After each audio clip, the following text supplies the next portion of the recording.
I thought I was attending a wedding. I never imagined I was the bride. Clara Valenti's world shattered in a cathedral built on secrets. One moment, she stood among strangers in borrowed heels. The next, she became collateral, sold by her father to a man who didn't want a wife.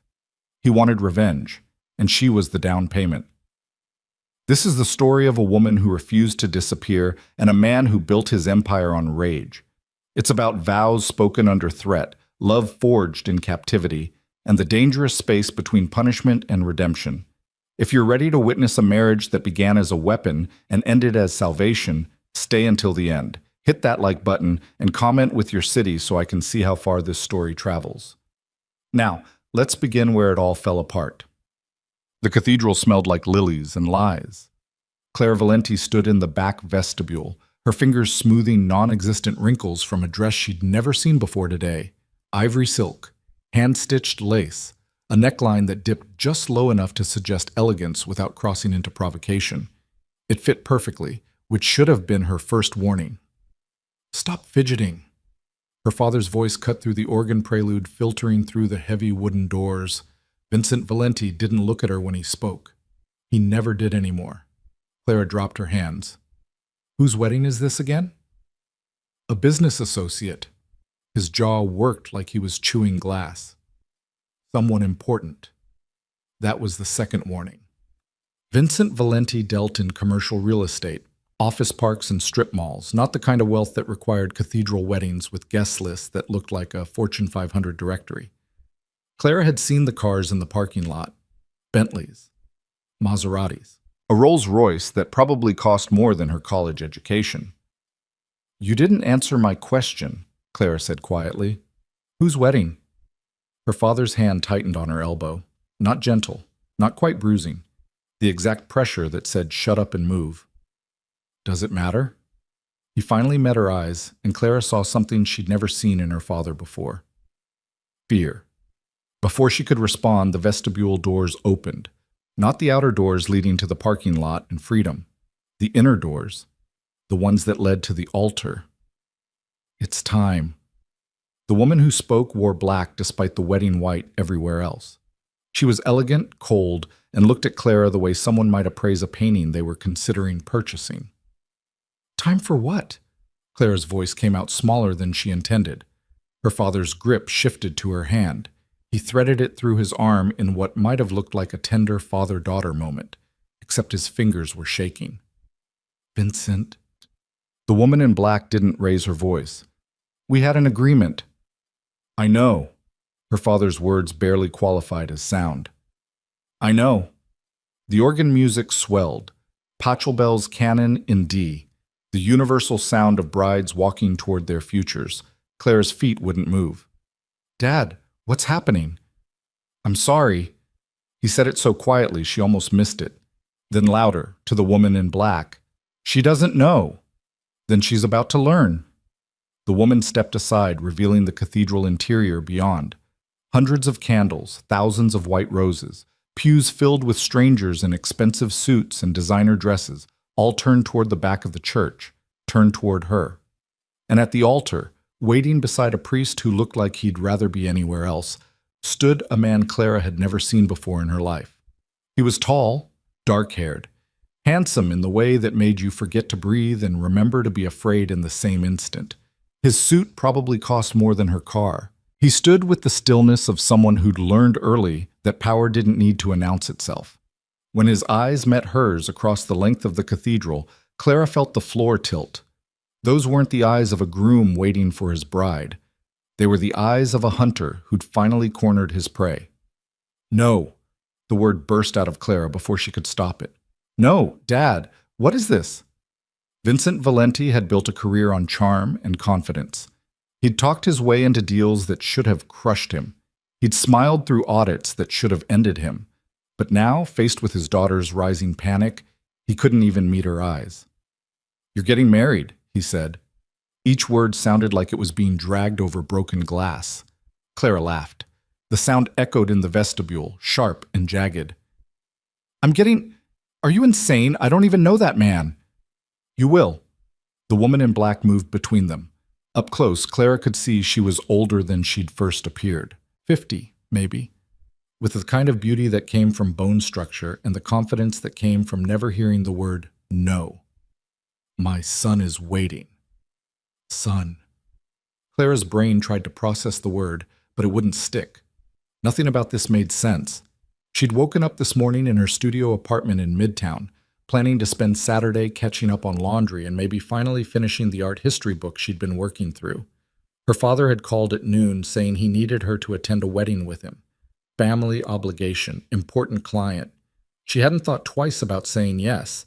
She should have thought 1,000 times. I'm not marrying anyone. Clara yanked her arm free from her father's grip. The ivory silk dress suddenly felt like a costume, like someone else's skin.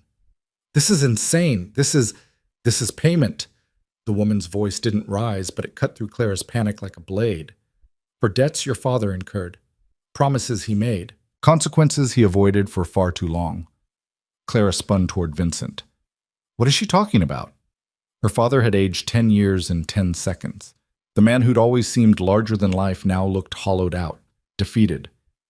I made some bad investments, borrowed from the wrong people. I thought I could fix it, but you couldn't. The woman in black finished his sentence with the efficiency of someone used to cleaning up other people's failures. So we came to an arrangement. Your freedom for hers. Your debt forgiven in exchange for your daughter's hand in marriage to my son. The words landed like physical blows. Clara heard them, understood them individually, but strung together, they made no sense. You sold me? She was looking at her father, but he still wouldn't meet her eyes. You sold me to pay your debts? I protected you. Vincent's voice cracked.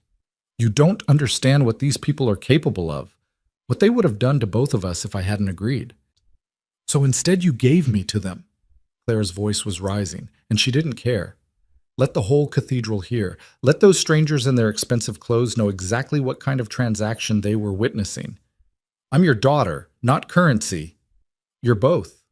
The woman in black said it without malice, just fact. And right now, you're also running out of time. The ceremony was scheduled to begin 5 minutes ago, and my son doesn't like to be kept waiting. Clara looked at the doors, the ones leading outside, to the parking lot, to her car parked 3 blocks away because the cathedral lot had been full when they arrived. She could run, kick off these heels that fit too perfectly and run. But even as she thought it, she saw the men, 2 of them, flanking the outer doors. Not obvious, not threatening, just present, hands folded, eyes forward, blocking the only exit. This is kidnapping, Clara said. Her voice shook and she hated it. This is illegal. This is business. The woman straightened Clara's veil, a veil Clara didn't remember putting on. When had that happened? And you'll find that in our world, the two are often indistinguishable. The organ music changed, no longer the prelude, the processional, the universal signal that the bride was about to make her entrance. Clara's father took her arm again. This time, she was too numb to pull away. I'm sorry, he whispered. I'm so sorry, Clara, but if you don't do this, they'll kill us both. They might anyway. But Clara heard the truth in his fear, saw it in the tremor of his hands. Whatever debts he'd accumulated, whatever promises he'd broken, the consequences were real enough to turn him into this hollow, desperate thing. The vestibule doors opened wide. The cathedral stretched before her like a beautiful, terrible tunnel. All those strangers rose to their feet, all those eyes fixed on her. And at the end of that impossible distance, the man who was apparently buying her like property waited with expression so carefully blank it might have been carved from marble. Clara took a step forward because her father's grip left her no choice. Then another. The ivory dress whispered against the stone floor. The veil obscured her peripheral vision, narrowing her world to the path ahead. She cataloged details to keep from screaming: pew decorations, white roses and silver ribbon, guest attire, the women in jewel tones, the men in dark suits that probably had labels she couldn't afford to look at. The flower girl she'd somehow missed noticing before, no more than 6 years old, watching Clara with the unfiltered curiosity of childhood. What did that little girl see? A fairy tale bride floating toward her happy ending? or a prisoner walking to her own execution in a beautiful dress. Halfway down the aisle, Clara caught sight of a face she recognized. Her college roommate, Jen. They'd lost touch after graduation, but there she was, seated 5 rows back, looking as confused as Clara felt. When their eyes met, Clara tried to signal with just her expression. "Help me. This isn't what it looks like. I don't know what's happening." But Jen just smiled, gave a small wave, probably thought Clara was having pre-wedding jitters. No one was going to help her. No one even knew she needed help. The man at the altar didn't move as she approached, didn't smile, didn't offer any of the warmth you'd expect from a groom seeing his bride. He simply watched her with those dark, unreadable eyes until her father delivered her to the steps and retreated like a soldier abandoning his post. Up close, the groom was even more devastating and more terrifying. He had the kind of face that belonged on magazine covers or movie screens. Sharp jawline, straight nose, lips that might have been sensual if they weren't pressed into such a hard line. But it was his eyes that trapped her, dark brown, almost black, windows that showed absolutely nothing of whatever was happening behind them. "Clara Valenti." He said her name like he was confirming information on a contract. "I'm Luca Moretti." She didn't respond. Couldn't. Her voice had abandoned her somewhere around the moment she realized this nightmare was real. The priest cleared his throat. He was young, nervous, clearly uncomfortable with whatever role he'd been pressured into playing. "Shall we begin?" "Yes." Luca's voice carried the kind of authority that made the single syllable sound like a command from God himself. The ceremony proceeded like a fever dream. The priest rushed through the traditional words, "Dearly beloved, gathered here today, holy matrimony," like he was trying to get through them before someone came to their senses and called the whole thing off. Clara heard none of it. Her entire awareness had narrowed to the man standing beside her. Luca Moretti. Her groom. Her jailer. Her father's debt made flesh.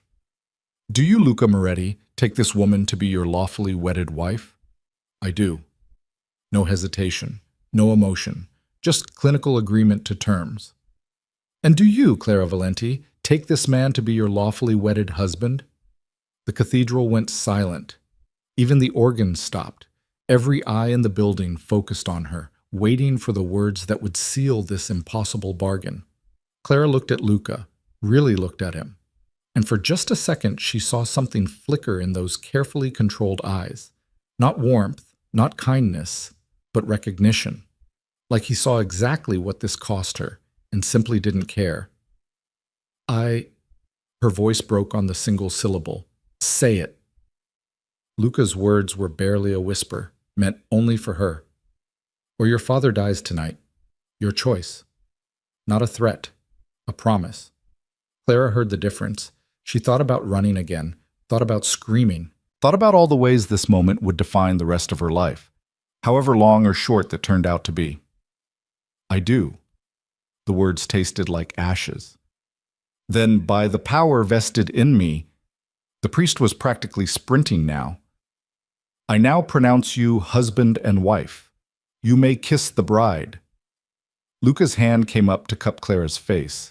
Large, warm, surprisingly gentle for someone who just bought himself a wife. He tilted her chin up, and for a moment Clara thought she saw something almost like regret in his eyes. Then his lips met hers, and the world exploded into camera flashes and polite applause. The kiss lasted exactly 3 seconds. Long enough to seal the vows, short enough to make clear this wasn't about passion or desire.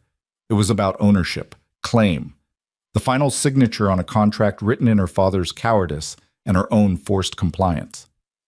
When Luca pulled back, his hand dropped from her face like he'd touched something distasteful. "Smile," he said quietly. "They're watching." Clara turned toward the congregation, toward all these strangers who'd witnessed her sale disguised as ceremony, and pulled her lips into something that might have passed for happiness if you didn't look too closely. The recessional music started. Luca took her arm, and they walked back down the aisle together. Man and wife, husband and prisoner. Every step felt like walking underwater. Clara's mind kept circling the same impossible reality. An hour ago, she'd been free. Now she was married to a stranger who'd purchased her like property and looked at her like she was a problem to be managed. The receiving line happened in a blur. Strangers congratulated her. Strangers kissed her cheek. Strangers called her Mrs. Moretti like the name had always belonged to her. Luca accepted their well wishes with the bare minimum of courtesy, his hand never leaving the small of Clara's back. Possessive, proprietary. A constant reminder that she wasn't going anywhere. When Jen finally reached them, Clara tried again to communicate with her eyes. "This is wrong. This is a mistake. Please see what's happening." But Jen just hugged her tight and whispered, "I can't believe you didn't tell me you were dating someone. He's gorgeous, Clara. You're so lucky." Lucky. Clara felt hysterical laughter building in her chest and swallowed it down before it could escape. The reception was held in the cathedral's adjacent hall, a converted monastery that had been transformed into something out of a luxury magazine spread. Crystal chandeliers, tables set with china that probably cost more per place setting than Clara made in a month. A string quartet playing Vivaldi in the corner. Clara was directed to the head table like a chess piece being moved into position. Luca sat beside her, close enough that their shoulders touched. Close enough that she could smell his cologne. Something expensive and understated that probably had a name in Italian or French. "You did well, son," he said, not looking at her. His attention was on the room, cataloging guests, noting conversations, a general surveying his troops. "I had a gun to my head." Clara kept her voice low, aware of the people nearby. "That tends to motivate cooperation." Metaphorically speaking, Luca's lips quirked in something that might have been amusement on someone with a soul. "I never actually threatened you with a weapon." "You threatened my father." "I stated facts." He finally turned to look at her, and Clara fought the urge to lean back. Those eyes, they really were unnervingly dark. "Your father made promises he couldn't keep, borrowed money he couldn't repay. In my world, that has consequences." "So you bought his daughter?" Clara's hands clenched in her lap, wrinkling the ivory silk. "That seems like an extreme consequence." I offered him options." Luca reached for his wine glass, swirled the red liquid once before taking a sip. "He chose this one. Because you made the alternative death. I made the alternative honest." He set the glass down with deliberate care. "Your father destroyed something precious to my family. This marriage is his penance, and yours." The words hung between them like a blade. Clara tried to process them, to understand what her father could have possibly done that warranted this kind of revenge, but her mind refused to cooperate. Everything felt surreal, like she was watching this happen to someone else. "What did he destroy?" she asked. Luca didn't answer, just looked at her with those empty eyes and said, "Eat. People are watching, and brides are supposed to look happy." The meal appeared, course after course of food Clara couldn't taste. She moved it around her plate, aware of the eyes on them, aware of Luca's mother watching from a nearby table with an expression of cool satisfaction, aware of her father seated as far from the head table as possible, drinking wine like he could drown his guilt one glass at a time. The toast started after the main course. Luca's best man, a brutally handsome man introduced as Marco, stood and raised his glass. His speech was short, polished, and completely devoid of actual sentiment. To Luca, who always gets what he wants, and to his beautiful bride, who will undoubtedly make him very happy. The way Marco emphasized happy suggested he knew exactly what kind of marriage this was, and found it amusing. Clara's hand shook as she raised her glass for the toast. The champagne tasted like bile. "You're crying." Luca's voice was matter-of-fact. "Stop." Clara hadn't even realized the tears were falling. She wiped at her face quickly, smearing mascara she didn't remember applying. When had someone done her makeup? The dress, the veil, the makeup. All of it prepared before she'd even known she was the bride. This had been planned down to the last detail, while she'd been kept blissfully ignorant until it was too late to run. "I want to leave," she whispered. "Soon." Luca stood, offering her his hand. "First, we dance." The string quartet transitioned smoothly into a waltz. The guests cleared the floor, forming a circle around the space where Clara and Luca would perform their first dance as husband and wife. The symbolism would have been romantic if it weren't so grotesque. Luca pulled her into position with the ease of someone who'd done this before, one hand at her waist, the other holding hers, close enough that she could feel the warmth of his body through the layers of expensive fabric between them. "Follow my lead," he said. They moved across the floor in perfect synchronization. Luca was an excellent dancer, smooth, confident, leading her through the steps with absolute control. Clara followed because she had no choice, because fighting would cause a scene, because somewhere in the last few hours she'd learned that compliance was survival, and survival was all she had left. "You're wondering what happens now," Luca said. They turned in a slow circle, and Clara saw the guests watching them with varying expressions: approval, envy, calculation. After the reception, when we're alone, Clara's stomach dropped. She'd been so focused on the horror of the ceremony itself that she hadn't thought past it. But of course, this was a wedding, and weddings had wedding nights. "Don't worry," Luca's voice was cold enough to freeze blood. "I'm not interested in consummating this marriage. You're here to serve a purpose, Clara, not to warm my bed." She should have felt relieved. Instead, she felt the words like a slap. Being wanted would have been a violation, but being dismissed as not even worth wanting was its own kind of degradation. "What purpose?" Clara asked as they turned again. "Punishment." Luca said it simply, honestly. "You're going to live in my world, wear my name, attend my functions, play the role of devoted wife, and every day your father will see what his choices cost, what he traded for his own survival." "You're using me to torture him." "I'm using you to remind him." They moved through a more complex series of steps, and Clara stumbled. Luca caught her effortlessly, pulling her closer. To anyone watching, it probably looked romantic. "Your father took someone from me, someone I can never get back. So I took his daughter, not to harm you, but to make sure he spends every day knowing what he lost because of what he did." Clara's mind raced. Someone Luca had lost, someone her father had taken. The pieces started clicking into place. This wasn't just about money. This was about revenge. Real, personal, all-consuming revenge. "Who did my father take from you?" she asked. The music swelled toward its crescendo. Luca pulled Clara into a final spin, her dress flaring out in a circle of ivory silk. When they came back together, his hand tightened on her waist. "My sister," he said. "He took my sister." The music ended. The guests applauded. And Clara stood in her husband's arms, finally understanding the truth. She hadn't just been sold to pay a debt.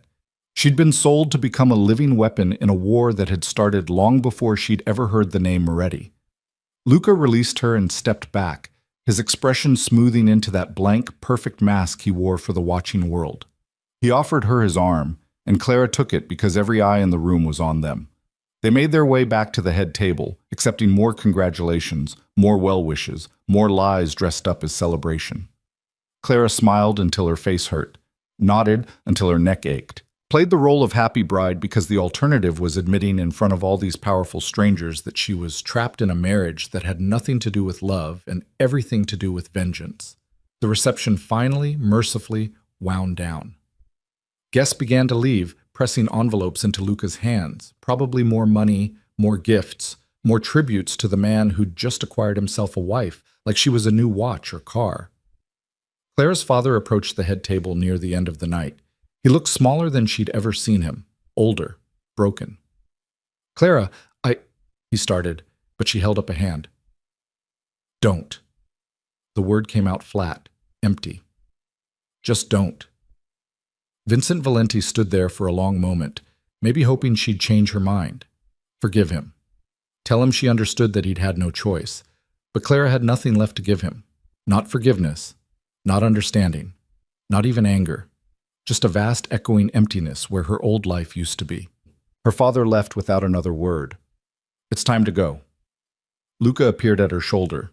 The reception hall was nearly empty now, just a few staff members clearing tables and extinguishing candles. "The car is waiting." Clara followed him outside into a night that felt too normal. Stars overhead, a slight breeze carrying the scent of the roses from the ceremony. Somewhere nearby, someone was laughing. The world hadn't ended. It had just fundamentally rearranged itself into a shape Clara no longer recognized. A black SUV waited at the curb. Luca opened the door and gestured for her to enter. Clara hesitated, and for just a second their eyes met. "You could run," Luca said quietly. "Try to disappear, change your name, start over somewhere far from here."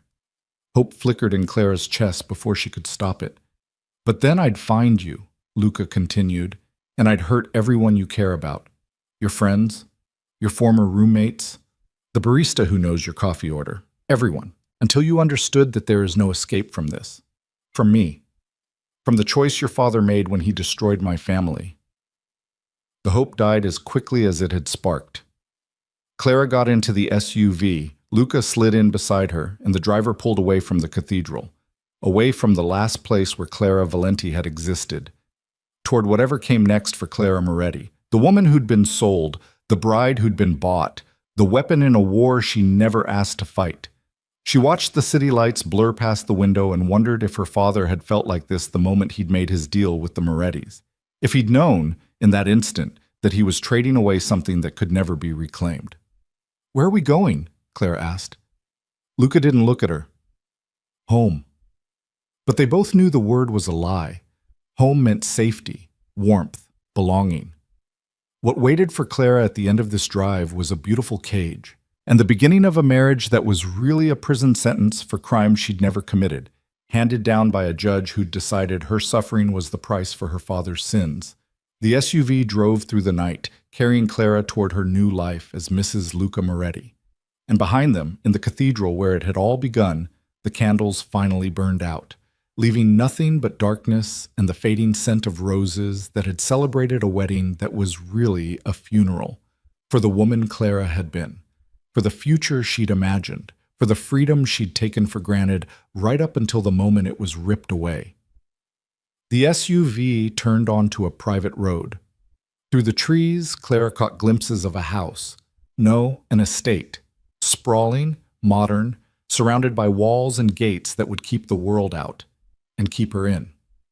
"Welcome home, Mrs. Moretti," Luca said as they pulled through the final gate. Clara said nothing. There was nothing left to say. The estate revealed itself in sections as they drove up the long driveway. First, the manicured grounds lit by strategically placed spotlights. Then the modern architecture of glass and steel that somehow managed to look both welcoming and impenetrable. The house sprawled across what must have been several acres, wings extending in different directions like a fortress designed by someone with unlimited money and a pathological need for control. Clara's reflection stared back at her from the SUV window. The veil was gone. She'd pulled it off somewhere during the reception, but the ivory dress remained, a reminder of vows she'd never wanted to speak. She looked like a ghost of someone else's wedding day. The driver stopped at the main entrance. Luca exited smoothly and came around to her door, opening it with the courtesy of a man who'd been raised with old-world manners. Clara almost laughed at the absurdity. He'd bought her like property, but heaven forbid he let her open her own car door. She stepped out, and the night air hit her face, cooler now, carrying the scent of jasmine from somewhere in the darkness. The front door opened before they reached it, revealing a woman in her 60s with steel gray hair pulled into an efficient bun. "Mr. Moretti," the woman's eyes flicked to Clara with assessment. "Welcome home." "Thank you, Anna." Luca placed a hand on Clara's lower back, guiding her forward. "This is my wife, Clara. Please show her to her room." Her room, not their room. Clara felt something twist in her chest, relief mixed with a humiliation she hadn't expected. Being dismissed to separate quarters should have felt like mercy. Instead, it felt like confirmation that she wasn't even worth the pretense of a real marriage. "Of course." Anna's expression remained professionally neutral. "If you'll follow me, Mrs. Moretti." The title sounded foreign. Wrong. Clara wanted to correct her, to say that her name was still Valenti, but the legal documents had already been signed. That ceremony in the cathedral had been theater, but the marriage license was real. She was Clara Moretti now, whether she wanted the name or not. The interior of the house matched the exterior, all clean lines and expensive minimalism. Hardwood floors that probably cost more than most people's annual salaries. Art on the walls that looked like it belonged in museums. Everything perfectly chosen, perfectly placed, perfectly devoid of any warmth or personality. Anna led her up a curved staircase to the second floor, down a hallway lined with closed doors. The master suite is in the east wing, she explained, gesturing behind them. Your rooms are here in the west wing. Rooms, plural. Anna opened a door and stepped aside. I hope you'll find everything to your satisfaction. The space beyond was larger than Clara's entire studio apartment had been, a sitting area with a cream-colored sofa and matching chairs arranged around a fireplace. Beyond that, a bedroom with a king-sized bed dressed in white linens. Through another doorway, Clara glimpsed a bathroom with marble surfaces and a tub that could have doubled as a small pool. It was beautiful, impersonal, and completely terrifying in what it represented. Your belongings will be delivered tomorrow, Anna continued. Mr. Moretti arranged for everything from your apartment to be packed and brought here. You'll find appropriate clothing in the closet for tonight and tomorrow. If you need anything, there's a phone on the nightstand. Dial 0 to reach the main house line. Clara walked into the room, her heels sinking into carpet so plush it felt like walking on clouds. The closet Anna had mentioned was actually a walk-in the size of her old bedroom. Inside hung dresses, blouses, slacks, all in her size, all with the tags still attached. Someone had gone shopping for her. Someone had decided what Mrs. Luca Moretti should wear. Who chose these? Clara asked. Mrs. Moretti, Luca's mother. Anna's expression flickered, almost like sympathy. She has excellent taste. The woman who'd told Clara she was both a daughter and currency. Yes, Clara thought bitterly. Excellent taste in everything, including how to dress the woman her son had purchased for revenge. Is there anything you need right now? Anna asked. What Clara needed was to wake up from this nightmare. Failing that, she needed answers. What happened to Luca's sister? Anna's face went carefully blank. That's not my story to tell, Mrs. Moretti. Good night. She left, closing the door softly behind her. The click of the latch sounded like a cell door locking. Clara stood in the middle of her beautiful prison and tried to breathe through the panic rising in her chest. This morning, she'd been free. Ordinary. A 26-year-old woman with a boring job in art authentication, a studio apartment she could barely afford, and absolutely no idea that her father had been living on borrowed time purchased with his daughter's future. Now she was married to a stranger who saw her as a tool for vengeance, living in a house that cost more than she'd earn in 10 lifetimes. Wearing a name that didn't belong to her. The dress suddenly felt too tight. Clara reached behind her back, fumbling for the zipper she couldn't quite reach. After 30 seconds of struggling, she gave up and simply pulled the dress over her head, not caring if she damaged it. Let Luca's mother buy another one. Let them all see exactly how much Clara cared about playing the role they'd assigned her. She left the dress in a heap on the floor and went into the bathroom. Someone had stocked it with everything she could possibly need: towels, robes, toiletries, even makeup in shades that matched her coloring. The attention to detail was suffocating. The shower was large enough for 4 people and had more settings than Clara's old car. She turned on the water as hot as she could stand and stepped under the spray, letting it wash away the makeup, the hairspray, the physical evidence of the wedding. If only it could wash away the marriage itself. She stayed under the water until her skin turned red and the heat started to fade. Then she dried off, pulled on the silk robe hanging on the back of the door, and returned to the bedroom. The clock on the nightstand read 11:47 p.m. Less than 12 hours ago, she'd been free. The thought kept circling her mind like a mantra. 12 hours. That's all it had taken to completely dismantle her life. Clara walked to the window and pulled back the curtains. The grounds stretched out below, lit by those same strategic spotlights. She could see the walls in the distance. High, topped with something that might have been decorative ironwork or might have been security measures, probably both. A knock at the door made her jump. "Come in," she called, expecting Anna with some forgotten detail about breakfast times or house rules. Instead, Luca stood in the doorway. He changed out of his wedding suit into dark slacks and a white shirt with the sleeves rolled to his elbows. Somehow he looked even more dangerous in casual clothes. "We need to establish some ground rules," he said without preamble. Clara pulled the robe tighter around herself, suddenly aware that she was wearing nothing underneath. "Can't this wait until morning?" "No." Luca stepped into the room and closed the door behind him. The space that had seemed so large moments ago suddenly felt claustrophobic. You'll be expected to attend functions with me, dinners, charity galas, business events. You'll dress appropriately, smile appropriately, and answer questions about our relationship with appropriate enthusiasm. Appropriate. Clara heard the bitterness in her own voice. Is there a script you'd like me to memorize? There's a performance I expect you to deliver. Luca's eyes remained cold. Convincing, consistent. You're madly in love with me. We met through mutual friends 6 months ago. The wedding was rushed because neither of us wanted to wait. That's quite a story. It's the story everyone will believe because the alternative, that I bought you from your father to settle a debt, is too ugly for polite society to acknowledge. He moved closer, and Clara fought the urge to step back. You'll learn the details. Our supposed first date, where I proposed, the romantic lies that make this palatable. And what do I get in return for this performance? Clara asked. You get to keep breathing. Luca said it without inflection. Your father gets to keep his business, what's left of it.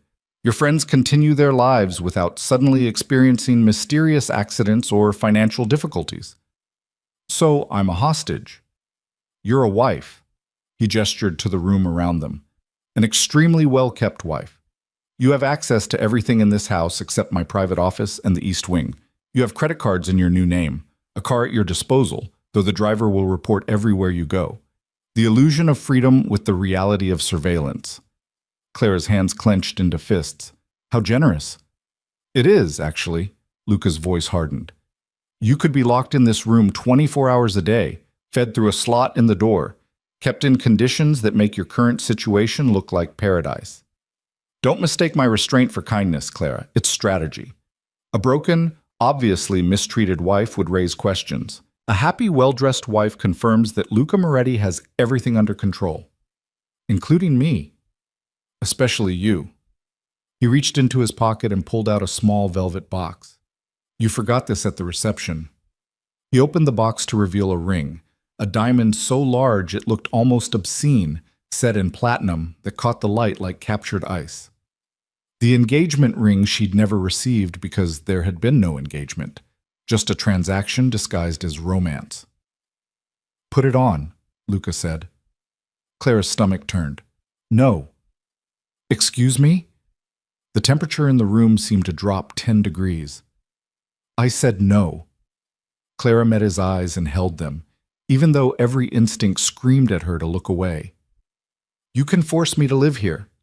You can threaten my father and my friends. You can make me attend your functions and smile for your business associates, but you cannot make me put on that ring and pretend it means anything other than what it is. A collar dressed up as jewelry. For a long moment, Luca just stared at her. Clara waited for the explosion, the violence, the punishment for daring to defy him. Instead, he laughed. It was a short, sharp sound with no humor in it. You have some spine after all. I was beginning to wonder. He snapped the box shut and slipped it back into his pocket. Fine, no ring, but the rest of the rules stand. You attend events, you play the role. You convince everyone that this marriage is real and that you're grateful to be Mrs. Moretti. And if I refuse, then people start getting hurt. Luca moved to the door. Starting with your friend Jen, the one who was so happy for you at the wedding. It would be a shame if her accounting firm suddenly discovered irregularities in her work, or if her apartment building developed serious structural issues that made it uninhabitable. These things happen, Clara, especially to people who are unfortunate enough to be connected to women who don't understand when they've been given a gift. The threat was so casual it took Clara a moment to process it. You're a monster. I'm a man who keeps his promises. Luca opened the door. And I promised myself that your father would pay for what he did.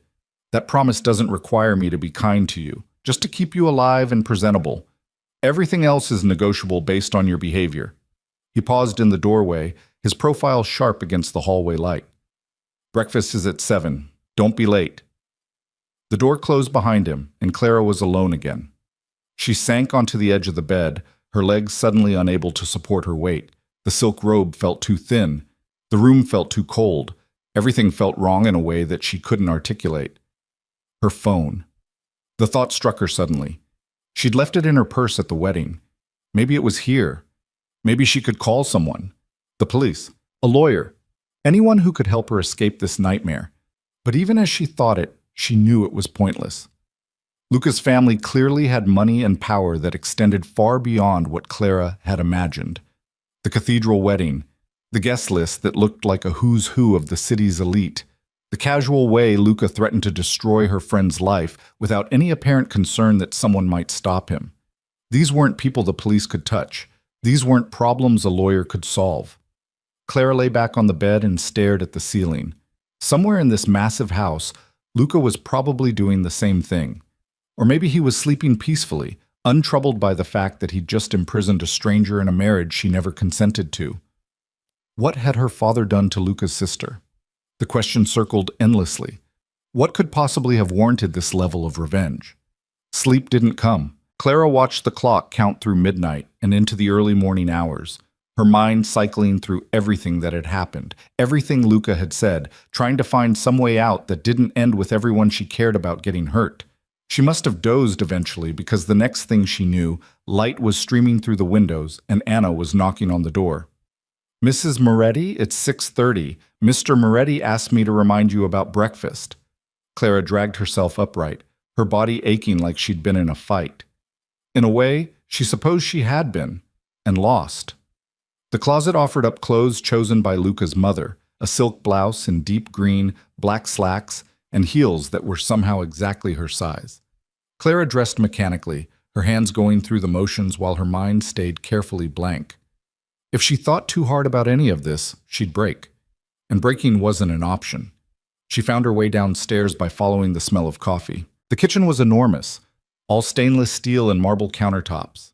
Luca sat at an island reading something on his tablet, dressed in a charcoal suit that probably cost more than Clara's car.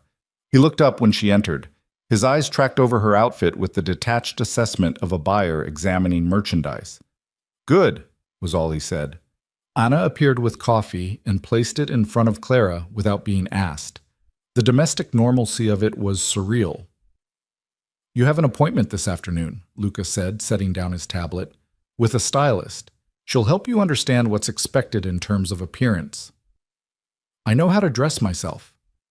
"You know how to dress Clara Valenti, the art authentication specialist who lives in a studio apartment in Midtown." Luca's voice remained even. "You need to learn how to dress Clara Moretti, wife of a man whose net worth is measured in 9 figures. The numbers made Clara's head spin. 9 figures. Hundreds of millions, maybe billions. And he'd use some fraction of that wealth to purchase her like she was a car or a piece of real estate. "What exactly is it that you do?" she asked, "to have that kind of money?" "I run my family's businesses." Luca returned his attention to his tablet. "Import-export, real estate development, venture capital, various other interests." Various other interests. Clara heard what he wasn't saying. Legal businesses used as cover for illegal ones. Money laundering, organized crime dressed up in expensive suits and corporate shells. "You're in the Mafia," she said flatly. Luca's lips curved in something that wasn't quite a smile. "That's a word people use when they want to simplify something complex. My family has connections, influence.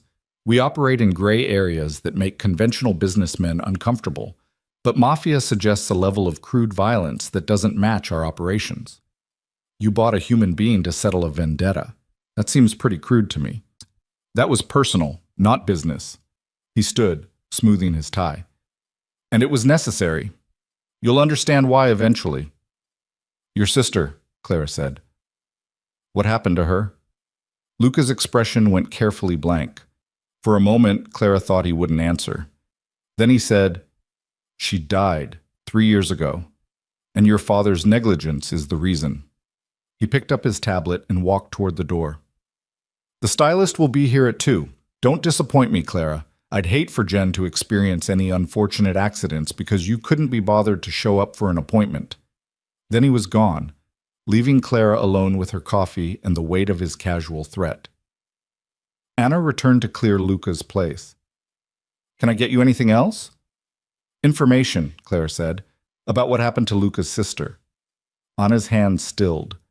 "That's not something I can discuss. Can't or won't." Both. Anna met her eyes with something that might have been sympathy. Some stories belong to the people who lived them. It's not my place to tell you what Mr. Moretti hasn't chosen to share. She left, and Clara was alone again in this beautiful, terrible house. The morning passed in a haze.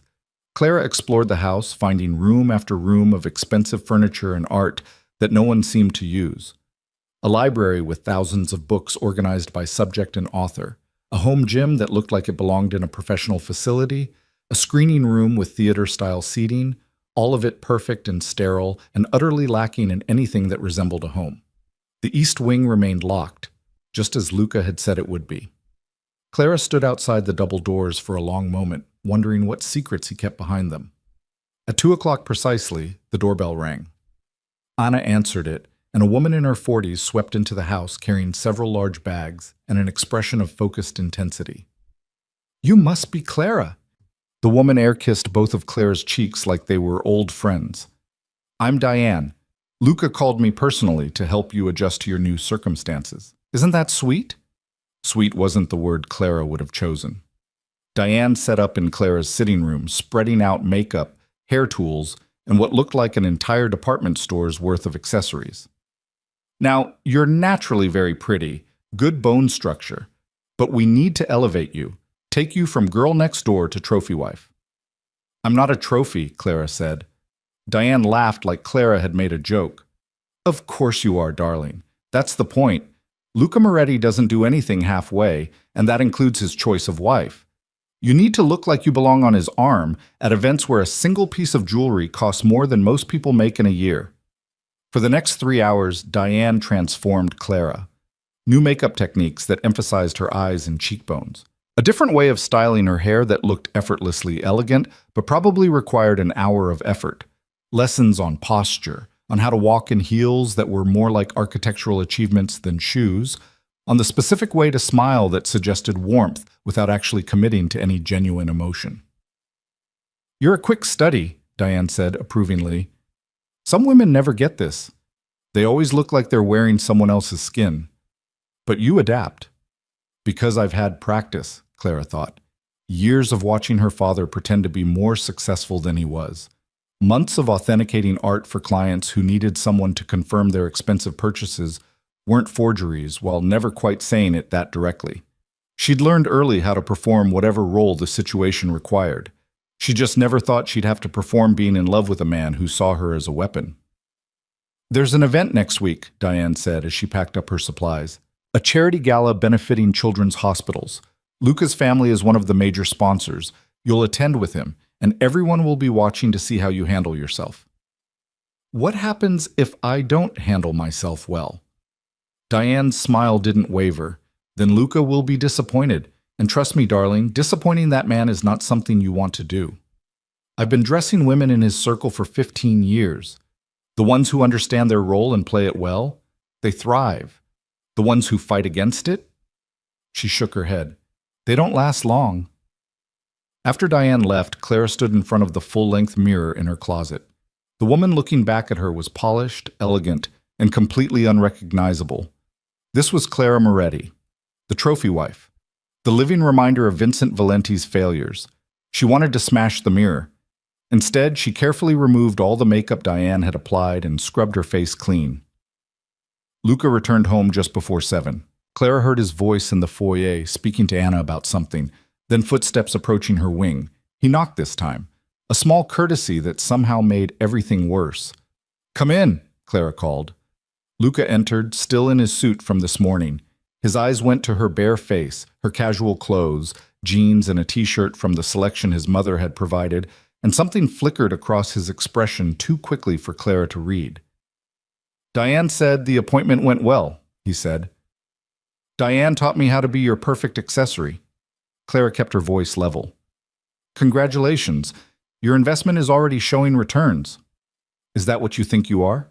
An investment?" "Aren't I?" Clara stood from where she'd been sitting on the couch.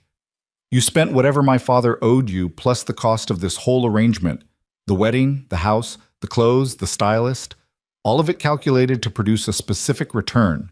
My father's suffering and your satisfaction." Luca studied her for a long moment. You're smarter than I gave you credit for. And you're exactly as cruel as I thought you were. Good. He moved closer, and Clara held her ground even though everything in her screamed to retreat. Don't mistake me for something I'm not. Don't romanticize this situation or convince yourself that underneath I'm a good man trapped by circumstance. I'm not. I chose this, planned it, executed it, and I'll sleep perfectly well tonight knowing you're locked in this house because of choices I made. Then why are you here? Clara asked. If you're so comfortable with what you've done, why do you keep coming to my room to justify yourself? The question seemed to catch him off guard. For just a second, that careful control slipped, and Clara saw something underneath. Not regret, not quite, but maybe uncertainty, like he hadn't expected her to push back. Dinner's in 30 minutes, he said instead of answering. Join me. Is that a request or a command? Does it matter? Luca turned toward the door. Either way, I expect you in the dining room at 7:30. He left, and Clara stood alone in her beautiful prison, wondering how long she could keep challenging him before he stopped finding it interesting and started finding it intolerable. She changed into one of the dresses from the closet, simple, elegant, the kind of thing that would pass for appropriate dinner wear in a house like this. Then she made her way to the dining room. Luca was already seated at the head of a table large enough for 12. Place settings had been arranged at opposite ends, maximizing the distance between them while still technically sharing a meal. Clara took her seat and waited while Anna served the first course, some kind of soup that probably had a French name and cost more to make than seemed reasonable. They ate in silence for several minutes. Then Luca said, "Tell me about yourself." Clara's spoon paused halfway to her mouth. "Excuse me? You know about me, my business, my family, my reasons for marrying you. I know nothing about you except that you're Vincent Valenti's daughter and you worked in art authentication." He set down his spoon. "Tell me something true about Clara Valenti." "Why do you care?" "I don't." Luca's honesty was almost refreshing. "But we'll be attending events together. People will ask questions. I should know basic facts about my own wife." "Right. The performance." Clara took a sip of wine that probably cost more per bottle than her monthly rent used to be. "What do you want to know?" "Anything. Everything. Start talking." So Clara talked. She told him about growing up in a house where appearances mattered more than truth, about her mother leaving when she was 12 and never looking back, about putting herself through college because her father's money was always tied up in the next big deal that would save everything, about finding work authenticating art because it combined the art history she loved with the detective work that gave her purpose. Luca listened without interruption. His face revealed nothing, but his eyes tracked every word like he was filing away information for later use. When she finished, he said, "Your mother left because she figured out what your father was, what he'd become." It wasn't a question, but Clara answered anyway. "Maybe. Or maybe she just got tired of pretending everything was fine when it clearly wasn't. And yet you stayed." "I was 12. I didn't have a choice." "You had a choice later," Luca pointed out. "You could have cut contact, built a life completely separate from him. Instead, you remained close enough that when he called about a wedding, you came without question." The observation cut deeper than Clara wanted to admit. "He's still my father. He sold you to save himself." Luca's voice remained even. "That's not love. It's survival instinct dressed up as parental responsibility. And buying someone to use as a tool for revenge, well, what's that dressed up as?" "Justice." Luca stood, done with his meal even though they'd barely started. "Finish your dinner, Clara. Tomorrow we'll begin preparing for the gala. You'll need to learn names, faces, relationships. The social landscape you're about to navigate is more dangerous than you realize." He left her alone in the dining room with a table full of expensive food she couldn't taste and the echo of his final word. Justice. Clara had spent her career distinguishing real from fake, authentic from forgery. She'd developed an eye for the tiny tells that revealed when something was pretending to be what it wasn't. And everything about Luca Moretti's justice felt like the most elaborate forgery she'd ever encountered. Beautiful on the surface, carefully constructed. But underneath, where the truth lived, It was just revenge dressed up in prettier language. She finished her wine and went back to her room, already planning for tomorrow. If Luca wanted her to play a role, she'd play it. But she'd also watch, learn, find the cracks in his control. Because everyone made mistakes, even men who thought they were untouchable. And Clara was very good at spotting forgeries, even the ones that looked perfect. The week leading up to the gala passed in a blur of preparation that felt more like military training than wedding bliss. Every morning, Luca appeared at breakfast with a new dossier of information Clara needed to memorize, names and faces of people who would be at the event, their business relationships to the Moretti family, their wives, their scandals, their carefully hidden secrets that everyone in their circle knew, but nobody discussed openly.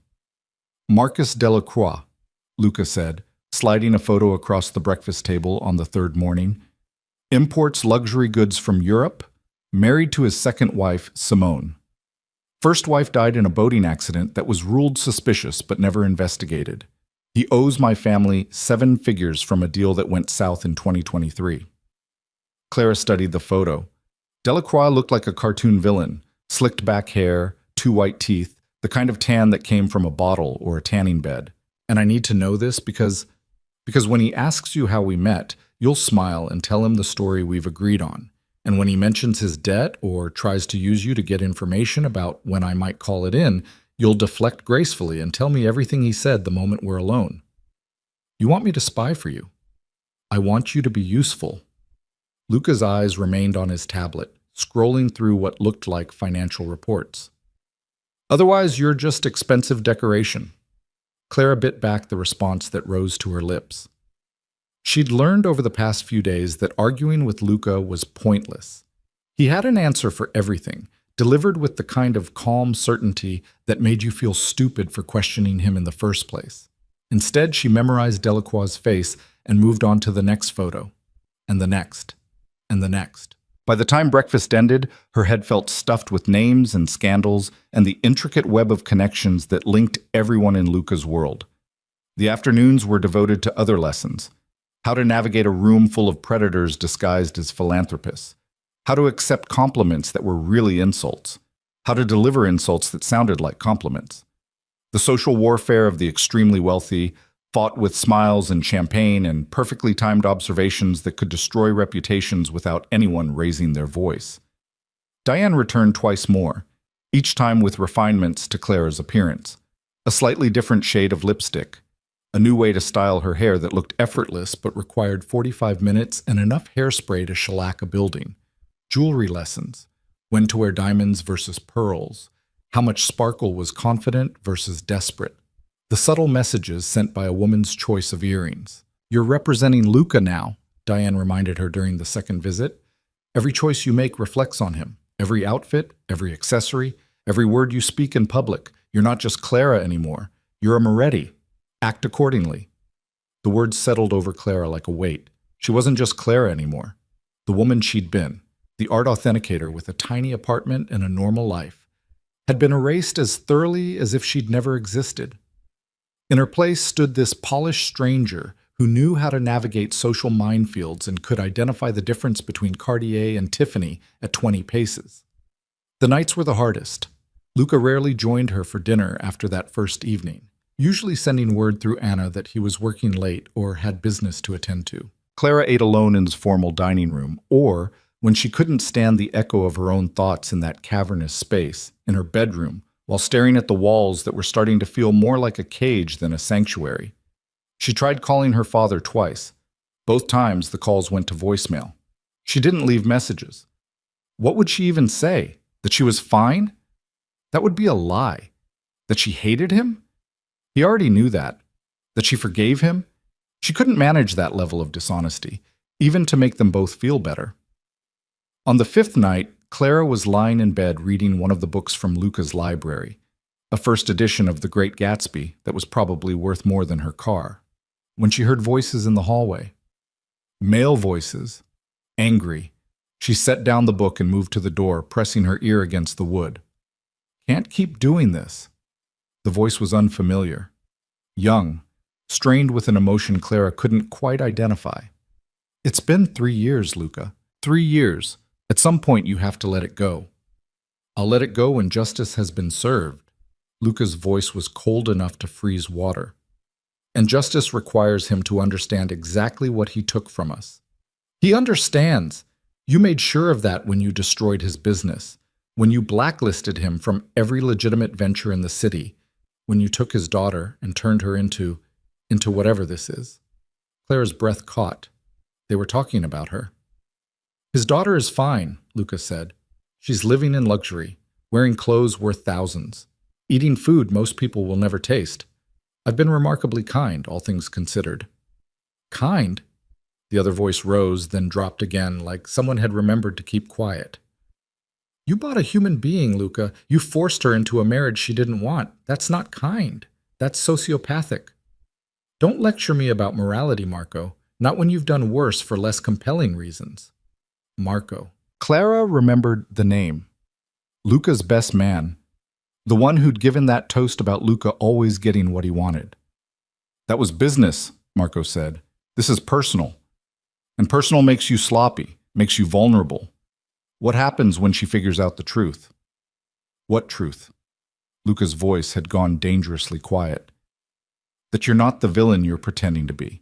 That this whole thing, the cold husband, the forced marriage, the elaborate revenge, it's all theater designed to hurt her father, but underneath, you actually feel guilty about what you're doing to her. Silence. Clara pressed closer to the door, her heart hammering. Get out, Luca finally said. Luca, get out. Footsteps retreated down the hallway. A door slammed somewhere in the east wing. Then silence settled over the house like snow, muffling everything. Claire moved away from the door and sat on the edge of her bed, Marco's words echoing in her head. Luca felt guilty? That didn't match anything she'd seen from him. The man who'd bought her like property and threatened her friends didn't have room for guilt. He'd made that perfectly clear. Unless he was lying. Unless the whole cold, calculating persona was exactly what Marco had said, theater designed to maintain distance while he used her to punish her father. The thought was almost more disturbing than believing he was genuinely heartless. At least a heartless man was predictable. A man pretending to be heartless while actually experiencing human emotion? That was a variable Clara hadn't accounted for. She lay back on the bed and stared at the ceiling, trying to reconcile this new information with everything she thought she knew about her husband. The morning of the gala arrived with the kind of perfect spring weather that seemed designed to mock Clara's internal state. Sunny, warm, birds singing outside her window like the world wasn't completely insane. Diane appeared at noon with 2 assistants and enough equipment to transform Clara into whatever version of herself would survive the evening ahead. The dress had been delivered the day before, a floor-length gown in deep emerald silk that somehow managed to be both modest and devastating. It had cost more than Clara used to make in 6 months. She knew because she'd found the receipt hidden in the garment bag. The transformation took 4 hours. Hair curled and pinned into an elegant updo that showed off her neck and shoulders. Makeup applied with the precision of a painter working on a masterpiece. The dress fitted so perfectly it might have been sewn directly onto her body. Jewelry, diamonds, and emeralds that matched the dress and probably cost more than a small house. When Diane finally stepped back to survey her work, she smiled with genuine satisfaction. Perfect. You look like you were born to this. Clara looked at herself in the full-length mirror and saw a stranger. Beautiful. Polished. Completely unrecognizable as the woman who'd walked into a cathedral a week ago thinking she was attending someone else's wedding. Luca's waiting downstairs, Diane said, packing up her supplies. Don't keep him waiting. Men like that appreciate punctuality. Men like what? Clara wanted to ask. Men who bought wives? Men who built empires on gray area business dealings? Men who pretended to be heartless while feeling guilty about the people they hurt? But Diane was already leaving, her assistants trailing behind with armfuls of equipment. Clara took one last look at her reflection, squared her shoulders, and went to face whatever came next. Luca stood in the foyer wearing a tuxedo that had definitely been custom-made. He looked like he'd stepped out of a magazine spread, perfectly groomed, perfectly composed, perfectly everything. When his eyes met hers as she descended the staircase, something flickered in them. Too quick for Clara to identify, too genuine to be completely fake. "You look acceptable," he said. Clara had spent enough time with him now to recognize that as Luca speak for "you look stunning." The fact that he couldn't just say it directly would have been funny if it weren't so sad. "You clean up well yourself," she said, reaching the bottom of the stairs. The corner of his mouth twitched, almost a smile. "The car's waiting." This time, it wasn't an SUV, but a sleek black sedan that probably cost more than most people's houses. The driver opened the door, and Clara slid into the leather interior, careful not to snag her dress on anything. Luca followed, maintaining the careful distance he always kept between them. They drove in silence through the city streets. Clara watched the neighborhoods change from residential to commercial to the kind of upscale area where even the coffee shops required memberships. The hotel where the gala was being held rose 40 stories into the evening sky, all glass and steel and architectural ambition. "Remember what we discussed," Luca said as they pulled up to the red carpet entrance. "Actual red carpet, with photographers. You're madly in love with me. We're blissfully happy. Any question about our marriage is answered with enthusiasm and carefully rehearsed details. I remember. And if anyone asks about your father, I deflect gracefully and change the subject," Clara finished. "I know my lines, Luca. I've been rehearsing them all week." He looked at her sharply, maybe hearing the bitterness she hadn't quite managed to hide. But before he could respond, the driver was opening the door, and Clara was stepping out into the flash of cameras and the murmur of voices. Luca appeared beside her immediately, his hand finding the small of her back in a gesture that probably looked protective and possessive to the watching photographers. To Clara, it just felt like a reminder. "I own you. Don't forget." They made their way up the carpet, pausing occasionally for photos. Clara smiled until her face hurt, angling herself the way Diane had taught her, body at a three-quarter turn, chin slightly down, eyes up. The pose that made women look elegant and mysterious, and not at all like hostages in expensive dresses. "Mr. Moretti, who's your beautiful companion?" A reporter thrust a microphone in their direction. "My wife," Luca said with just the right amount of pride. "Clara Moretti. When did you two get married? We had no idea you were even dating." "We prefer to keep our personal life private," Luca said smoothly. "But yes, we recently married. Small ceremony. Family and close friends." "Small ceremony?" Clara almost laughed. If you defined small as several hundred people in a cathedral that looked like it could host a papal coronation. "How did you meet?" the reporter pressed. This was Clara's cue. She leaned into Luca slightly, playing the part of the besotted bride. "Through mutual friends about 6 months ago. He swept me off my feet." "It was mutual," Luca added, looking down at her with an expression that might have passed for affection if you didn't know it was performance. "I knew she was special the moment we met." The lies flowed so easily, Clara almost believed them herself. They posed for a few more photos, answered a few more questions, then moved inside before the reporters could dig any deeper. The ballroom was exactly what Clara had expected. Crystal chandeliers, marble floors, tables draped in white linen and set with china that probably cost more per plate than she used to spend on groceries in a month. The crowd was a sea of tuxedos and designer gowns, all expensive smiles and careful air kisses. "Stay close," Luca murmured as they entered. "And remember, you're representing me now. Everything you do reflects on my family." As if Clara could forget. They made their way through the crowd, Luca stopping every few feet to greet someone or accept congratulations on his recent marriage. Clara smiled and nodded and delivered her lines with the precision of an actor who'd rehearsed the role until it was muscle memory. "Luca, there you are." A woman in her 50s approached, dripping in diamonds and Botox. "And this must be your bride. My dear, you're even more lovely than the photos suggested." "Thank you," Clara said, recognizing the woman from one of Luca's dossiers. Patricia Ashford, real estate mogul, divorced 3 times, ruthless in business and even more ruthless in her personal life. "How did Luca manage to catch someone as young and beautiful as you?" Patricia's smile didn't quite reach her eyes. "I thought he was married to his work." The comment was designed to put Clara in her place, to suggest she was some kind of trophy acquisition, which Clara supposed bitterly she was. "I could ask you the same thing about your current husband," Clara said sweetly. "He must be what, 30 years younger than you?" However did you manage that? Patricia's smile froze. Luca's hand tightened almost imperceptibly on Clara's back. Whether in warning or approval, she couldn't tell. She's delightful, Patricia said to Luca, her tone suggesting she meant exactly the opposite. Where have you been hiding her?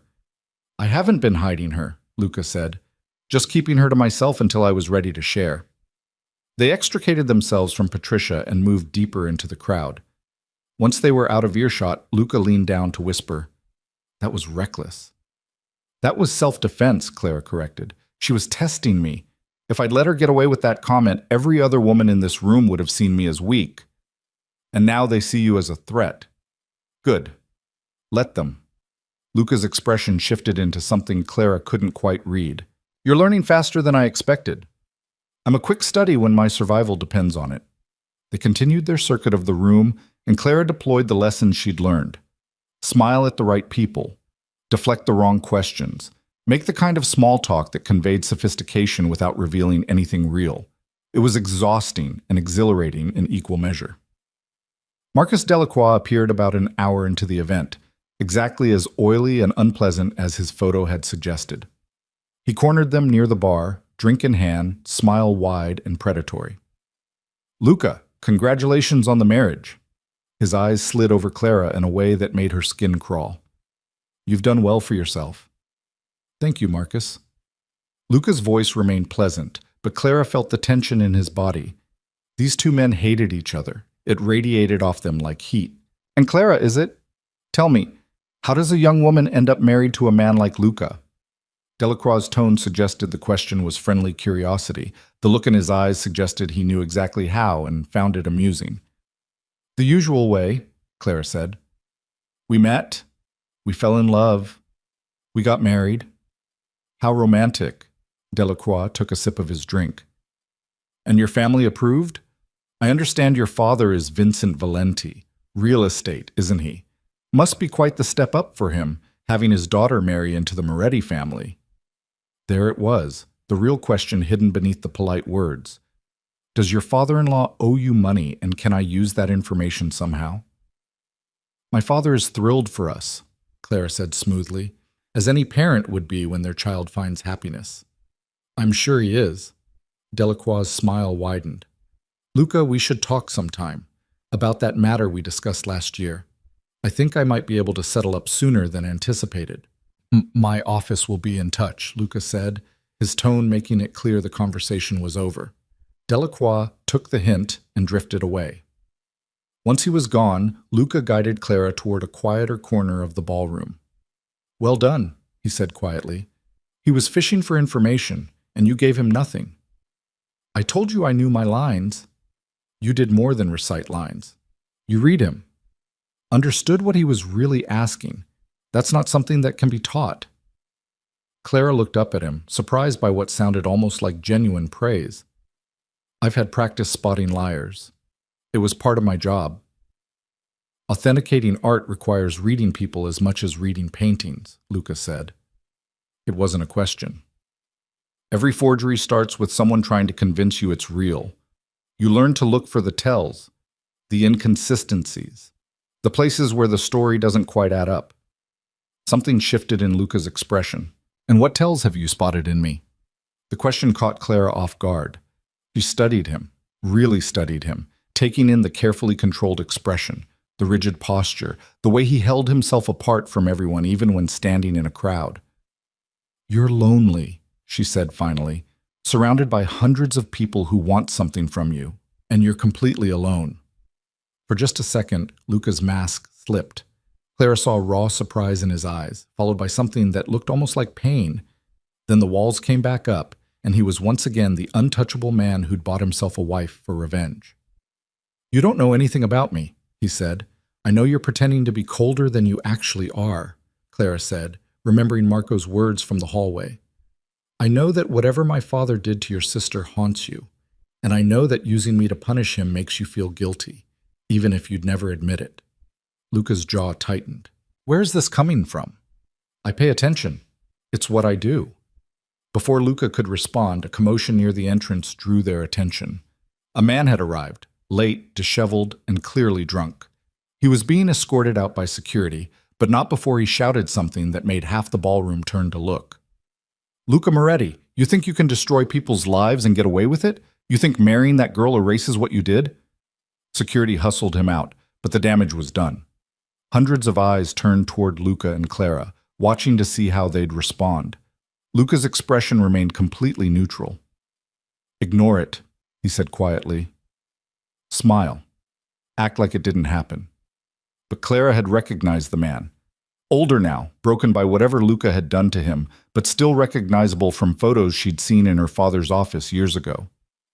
That was Thomas Chen, her father's former business partner, the man who'd been with him on the deal that had somehow resulted in the death of Luca's sister. The pieces started clicking into place. Her father hadn't acted alone. Whatever negligence had killed Luca's sister, Chen had been part of it. And Luca had already destroyed him. Probably systematically, ruthlessly, the same way he was destroying her father now. "That man," Clara said quietly. "He was involved too, wasn't he? In whatever happened to your sister." Luca's hand tightened on her back. "This isn't the place for this conversation." "When is the place? You've told me nothing, given me no context for why my entire life was upended. I deserve to know what my father did that was so terrible it warranted this." "You deserve nothing," Luca said, his voice hard. "You're here because your father made choices that had consequences. That's all you need to know." They were attracting attention. People nearby were starting to stare, drawn by the tension radiating between them, despite the careful neutrality of their expressions. Clara forced herself to relax, to smile, to lean into Luca like they were having a private moment instead of a terse argument. "Then tell me this," she said quietly. "If you hate me so much, if I'm just a weapon to hurt my father, why do you look at me sometimes like you wish things were different?" Luca went very still. "You're imagining things." "Am I? Because Marco doesn't seem to think so." "You've been eavesdropping. I've been surviving in a house where I'm kept like a prisoner. Forgive me for using whatever tools I have available to understand my situation." The music shifted to something slower. Couples moved onto the dance floor. Luca pulled Clara with him, guiding her into the traditional waltz position without asking. "If you repeat anything you overheard to anyone," he said as they began to move, "there will be consequences." "You mean more consequences than being forced into marriage and used as a pawn?" I'm trembling. "You should be." But Luca's voice lacked its usual cold certainty. He sounded almost tired. "This world we're in, my world, it doesn't forgive weakness. It doesn't reward honesty. You show vulnerability, and someone uses it to destroy you." "Is that what happened to your sister? Someone used her to destroy you?" Luca's grip on her tightened almost to the point of pain. "My sister was innocent. She didn't deserve what happened to her, and the men responsible will pay for the rest of their lives. So you're making me pay for my father's sins. How is that justice?" "It's the only justice available to me." Luca's eyes met hers, and for the first time Clara saw real emotion in them. Grief, rage, and underneath it all, a weariness that suggested he was as trapped by this vendetta as she was. "You want to know what happened? Fine. 3 years ago, your father and Thomas Chen were developing a property, residential building, 40 units. They cut corners on the electrical work to save money, hired contractors who weren't qualified, ignored safety inspections. My sister lived in that building." Clara's stomach dropped. She knew where this was going. "There was a fire," Luca continued, his voice carefully controlled. "Started in the walls because of faulty wiring. The fire exits were blocked. The sprinkler system didn't work because Chen had installed a cheaper version that wasn't up to code. My sister was trapped on the 8th floor. She died of smoke inhalation before the firefighters could reach her." The words landed like physical blows. Clara felt them in her chest, in her throat, in the sudden difficulty of drawing breath. "I'm sorry," she whispered. "I'm so sorry." "Your sorry means nothing." Luca's voice had gone flat again. "Your father knew the building wasn't safe. He knew, and he did nothing because fixing it would have cost money he didn't want to spend. So my sister died, 23 years old, brilliant, beautiful, dead because 2 men valued profit over human life." They continued dancing, moving through the steps while Clara's world rearranged itself around this new information. Her father wasn't just in debt. He was guilty of negligent homicide, The kind of crime that should have sent him to prison but probably didn't because he'd had enough money at the time to make it go away. "Why didn't you go to the police?" Clara asked. "Why this instead of letting the legal system handle it?" Luca laughed, and it was the most bitter sound Clara had ever heard. "The police investigated, found no evidence of criminal intent. Your father and Chen settled with the other families who lost people in that fire, paid them off, made it all disappear behind non-disclosure agreements and legal settlements. The legal system failed, so I created my own justice. By destroying Chen and my father. By taking me. By making sure they understand loss the way I understand it. Chen lost everything, his business, his reputation, his family. Your father is losing his business piece by piece. And you?" Luca pulled her closer, and Clara could see the grief raw and open in his eyes. "You're the reminder that keeps him suffering. Every time he sees you with me, he knows what he traded away. His daughter's freedom for his own survival. That's the price of his choices." The music swelled toward its conclusion. Luca spun Clara in a final turn, and she felt tears burning in her eyes. Not for herself. For the young woman who'd died because people like her father valued money over safety. For Luca, trapped in a grief so profound he'd turned himself into a monster to cope with it. For all of them, locked in this cycle of pain and revenge that would never actually bring back what had been lost. The song ended. Applause rippled through the ballroom. Luca released her and stepped back, his expression smoothing back into that neutral mask. "Now you know," he said. "Does it change anything?" Clara looked at him, really looked at him, and saw the truth he'd been hiding behind all the coldness and control. He was broken, shattered by loss and held together only by rage and the promise of revenge. Using her to hurt her father was the only thing giving him purpose. "It changes everything," she said quietly. "And nothing, you're right to be angry, to want justice, but using me won't bring her back. It won't make you feel better. It'll just create more pain." "Good," Luca said. "Pain is all I have left of her, and I'll make sure your father feels every bit of it." He walked away, leaving Clara standing alone on the edge of the dance floor in her beautiful dress, finally understanding the full scope of the nightmare she'd been sold into. This wasn't just about money or power or even revenge in any simple sense. This was about a brother's grief turned into a weapon. And Clara was that weapon, whether she wanted to be or not. She made it through the rest of the evening on autopilot, smiling and nodding and playing her role while her mind spun through everything Luca had revealed. The drive home passed in silence. Luca stared out his window. Clara stared out hers. The space between them felt vast and unbridgeable.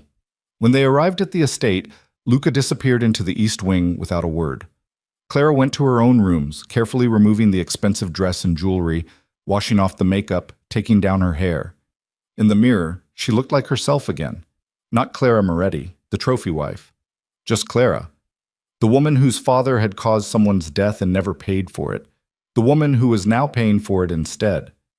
She lay in bed staring at the ceiling and thought about Luca's sister, 23 years old. The same age Clara had been when she'd finally felt like her life was coming together.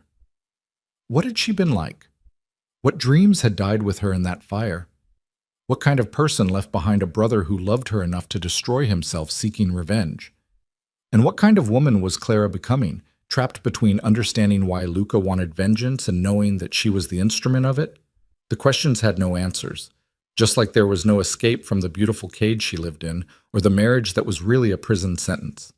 Clara closed her eyes and tried to sleep, but all she could see was fire and smoke and a young woman who died because people like Clara's father had cared more about money than lives. And she understood finally why Luca looked at her sometimes with something that might have been regret, because she was innocent in all of this, and he knew it, and he was using her anyway. That was the truth underneath all the performance and control. Luca Moretti knew exactly what he was doing was wrong. He just didn't care enough to stop. The morning after the gala, Clara woke to find Anna standing in her doorway with an expression that might have been sympathy if the older woman allowed herself such luxuries. "Mr. Moretti asked me to inform you that he'll be away on business for the next few days," Anna said. "He left early this morning." Clara sat up, processing this information. After everything that had been revealed last night, Luca had simply disappeared. No explanation, no conversation, just gone. Did he say where he was going? He doesn't share his itinerary with me, Mrs. Moretti. Anna set down a breakfast tray that Clara hadn't asked for. Is there anything you need while he's away? What Clara needed was answers, context, some kind of roadmap for navigating a situation that grew more complicated every day. But Anna couldn't provide any of those things. No, thank you, Clara said.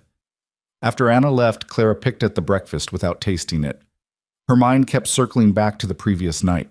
The fire, Luca's sister, her father's negligence. The weight of that knowledge sat in her chest like a stone, making it hard to breathe. She'd been angry at her father for selling her, furious at being used as payment for his debts. But this was different. This was understanding that she was paying for something far worse than financial irresponsibility. Her father had killed someone through his greed and carelessness. And Clara was the price he was being charged. The irony wasn't lost on her. She'd spent her career authenticating art, determining what was real and what was fake. Now she was living a lie, pretending to be a happily married woman while serving as a tool for revenge. The forgery she couldn't escape was her own life. Clara spent the day exploring parts of the estate she'd avoided before. The grounds were extensive, gardens that looked professionally maintained, a pool she hadn't known existed, a tennis court that probably hadn't been used in years. All of it beautiful and empty and utterly wasted on a man who apparently never took time to enjoy any of it. She found herself standing outside the east wing again, the locked doors. Luca's private space, the one place in this entire house she wasn't allowed to enter. Clara tried the handle, knowing it would be locked, but needing to confirm it anyway. It didn't budge. He keeps that wing secured, a voice said behind her. Clara spun around to find Marco standing there, Luca's best man, the one who'd argued with him in the hallway about guilt and vulnerability. I didn't hear you come in, Clara said. I have a key. Marco held it up, then tucked it back into his pocket. Luca asked me to check on something while he's gone. Didn't expect to find you trying to break into his private quarters. I wasn't breaking in, just checking. Checking what? Whether he trusts you enough to leave it unlocked? Marco's expression was sympathetic, but honest. He doesn't, and won't. That wing is where he keeps everything that matters to him. Clara studied Marco. He was younger than Luca, maybe early 30s, with the kind of easy confidence that suggested he'd been born into this world of wealth and power rather than fighting his way into it. His dark eyes held intelligence and something else. Concern, maybe. You're his best friend, Clara said. I'm his cousin. Best friend is probably too strong. Luca doesn't really do friendship. But you care about him. Unfortunately, Marco leaned against the wall, crossing his arms. Look, I know what he's doing to you. I know it's wrong. I've told him as much. But Luca doesn't listen to anyone when he's in revenge mode. How long has he been in revenge mode? 3 years, since the fire. Marco's expression darkened. Sophia, that was his sister. She was everything to him. Their parents died when Luca was 22 and she was 16. He raised her, put her through college, watched her build a life. When she died because of your father's negligence, something in him broke. He became obsessed with making the people responsible pay. Clara wrapped her arms around herself, suddenly cold despite the warmth of the house. He told me about the fire last night, about what my father did. Then you understand why he can't let it go. Understanding doesn't make it right. I didn't kill his sister. I didn't even know about the building or the fire until yesterday. But I'm the one being punished.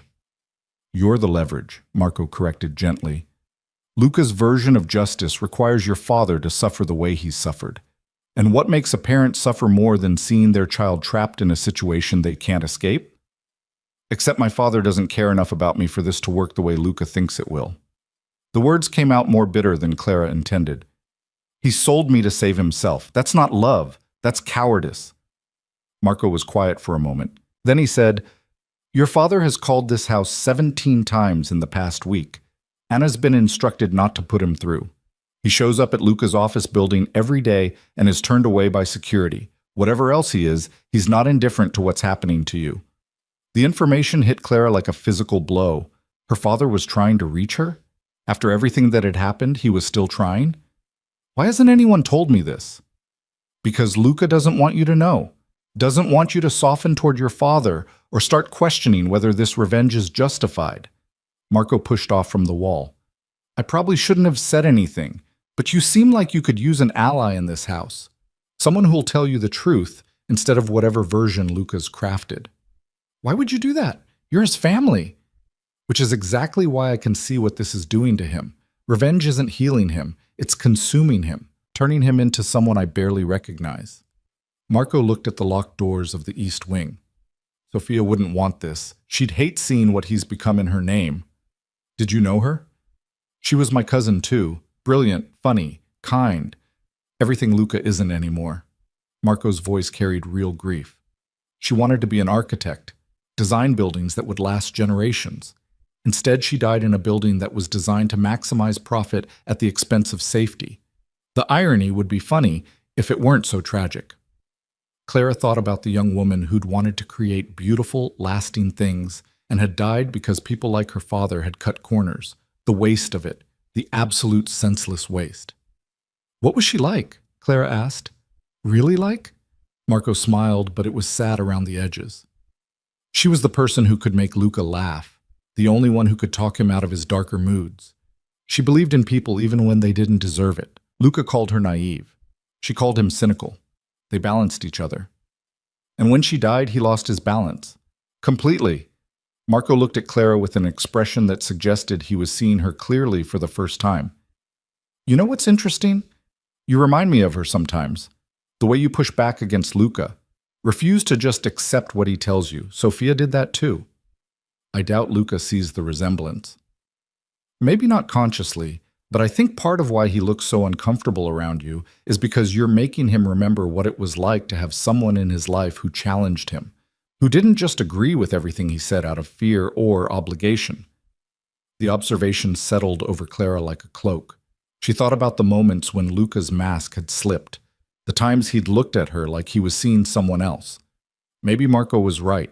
Maybe she reminded him of the sister he'd lost, and that made using her for revenge even more complicated than he'd anticipated. He's not going to let me go, Clara said. It wasn't a question. No, not until he's satisfied that your father has suffered enough. And I'm not sure what that looks like or if it's even possible. Marco pulled out his phone, glanced at it, then back at Clara. I have to go. But Clara, be careful. Luca's unpredictable right now. Angry. And the angrier he gets, the more dangerous this situation becomes. He left through the front entrance, and Clara was alone again in the beautiful, empty house. She spent the afternoon in the library, pulling books off shelves at random and trying to lose herself in other people's stories. Anything to escape her own for a few hours. She found first editions, rare manuscripts, books in languages she couldn't read, all of it curated by someone with sophisticated taste and unlimited resources. On a bottom shelf, almost hidden behind a row of leather-bound classics, Clara found a photo album. She pulled it out and opened it before she could second-guess the invasion of privacy. The first photo showed a much younger Luca, maybe 19 or 20, with his arm around a teenage girl with dark hair and his same striking features. They were laughing at something off camera.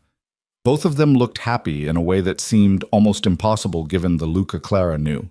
She turned the pages slowly, watching Sophia grow up in frozen moments. Sophia at her high school graduation, Luca standing beside her in a suit that didn't quite fit. Sophia in front of a university building, holding up an acceptance letter. Sophia at what looked like her 21st birthday party, surrounded by friends and wearing a smile that could light up rooms. And in every photo where they appeared together, Luca looked at his sister with an expression of such profound love and pride that Clara felt her throat tighten. This was what he'd lost. Not just a sister, but the only person who'd made him happy. The only person who'd seen past the walls he built and loved him anyway. Clara closed the album and put it back exactly where she'd found it. She felt like she'd intruded on something sacred, a grief so private and profound that Luca kept it locked away in photo albums hidden behind books nobody read. The next 2 days passed in similar fashion. Clara explored the house and grounds, ate meals alone, read books from the library, tried not to think about where Luca was, or what he was doing, or whether he'd ever look at her without seeing a tool for revenge. Anna went about her duties with professional efficiency, neither friendly nor cold. The other staff Clara occasionally glimpsed, a gardener, a housekeeper, a cook who prepared meals Clara barely touched, kept their distance. She was Mrs. Moretti, the mysterious bride who'd appeared from nowhere. They were paid to serve her, not befriend her. On the third evening, Clara was in her room when she heard a car in the driveway. She moved to the window and watched Luca emerge from the back of the sedan. Even from a distance, she could see the tension in his shoulders, the exhaustion in the way he moved. He disappeared into the house, and Clara waited. Part of her expected him to come to her room, to check on her or continue the conversation they'd started at the gala. But an hour passed, then two, and he never appeared. She found him just before midnight in the library. He was sitting in one of the leather chairs near the fireplace, a glass of whiskey in his hand, staring at flames that cast dancing shadows across his face. "You found the photo album," he said without looking at her. Clara froze in the doorway. "How did you know?" "Because it's not exactly where I left it. Close, but not exact." Luca finally turned to look at her. "You're careful, but not careful enough." "I'm sorry, I shouldn't have—" "She would have liked you," Luca interrupted. "Sophia, if you'd met under different circumstances, she would have liked you." Clara moved into the room slowly, like approaching a wounded animal. "Marco said I remind him of her sometimes. Marco talks too much." But Luca didn't sound angry, just tired. "You do, though. Remind me of her. The way you refuse to just accept things. The way you look at me like you can see past all the walls I've built. It's uncomfortable." "Good," Clara said, surprising herself. "You should be uncomfortable. You should feel something other than cold calculation and rage." "I feel plenty." Luca took a drink of his whiskey. "I just don't let it control me. It already controls you. This entire revenge plan, it's all emotion dressed up as logic. You're not pursuing justice. You're pursuing pain because you're in pain, and misery loves company." Luca's jaw tightened. "You don't know what you're talking about." "Don't I?" Clara sat in the chair across from him, maintaining eye contact even though every instinct told her to look away. "You're using me to hurt my father, but you're also hurting yourself. Every time you see me, you're reminded of what you've become. Someone who uses innocent people to settle scores. Someone your sister would be ashamed of." The words landed like a slap. Luca set down his glass with deliberate care, his movements controlled in a way that suggested violence barely restrained. "You should stop talking," he said quietly. "Why? Because I'm right? Because you know Sophia wouldn't want this? Because you're pushing me towards something neither of us will enjoy." "What, more threats? More reminders that you own me and can destroy anyone I care about? I've heard it all before, Luca. It's lost its impact." Luca stood abruptly, closing the distance between them in two strides. He grabbed Clara's arms and pulled her to her feet, holding her close enough that she could see the gold flecks in his dark eyes. "You think you know me," he said, his voice low and dangerous. "You've been in my house for 2 weeks, and you think you understand what I'm capable of. But you don't. You have no idea what I've done to the people who hurt my sister, what I'm still doing to them." "Then tell me," Clara challenged. "Tell me what you did to Thomas Chen. Tell me exactly how far you're willing to go for revenge." For a long moment, Luca just stared at her. His grip on her arms was tight enough to bruise, and Clara could feel the barely controlled fury radiating off him. This was the real Luca Moretti, not the cold businessman or the calculating husband. This was the broken man underneath, held together by rage and grief. Then something shifted in his expression. The anger drained away, replaced by something that looked almost like desperation. "I destroyed him," Luca said quietly. "Chen. I bought his company out from under him, blacklisted him from every legitimate business opportunity in 3 states. Had the building inspector who'd signed off on that faulty building reopened, investigate his other properties? Every violation, every corner he'd ever cut. I made sure it all came to light.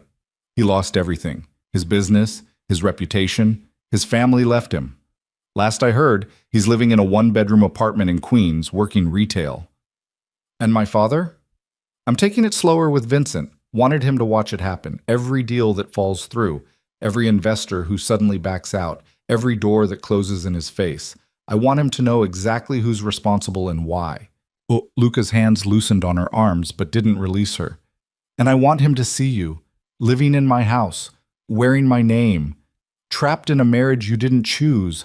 I want him to feel what I felt, powerless to save someone you love from suffering."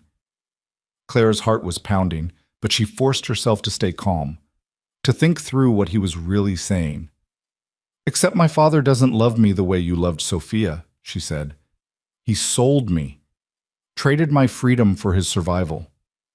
Whatever guilt he feels, it's not the kind of agony you're hoping for."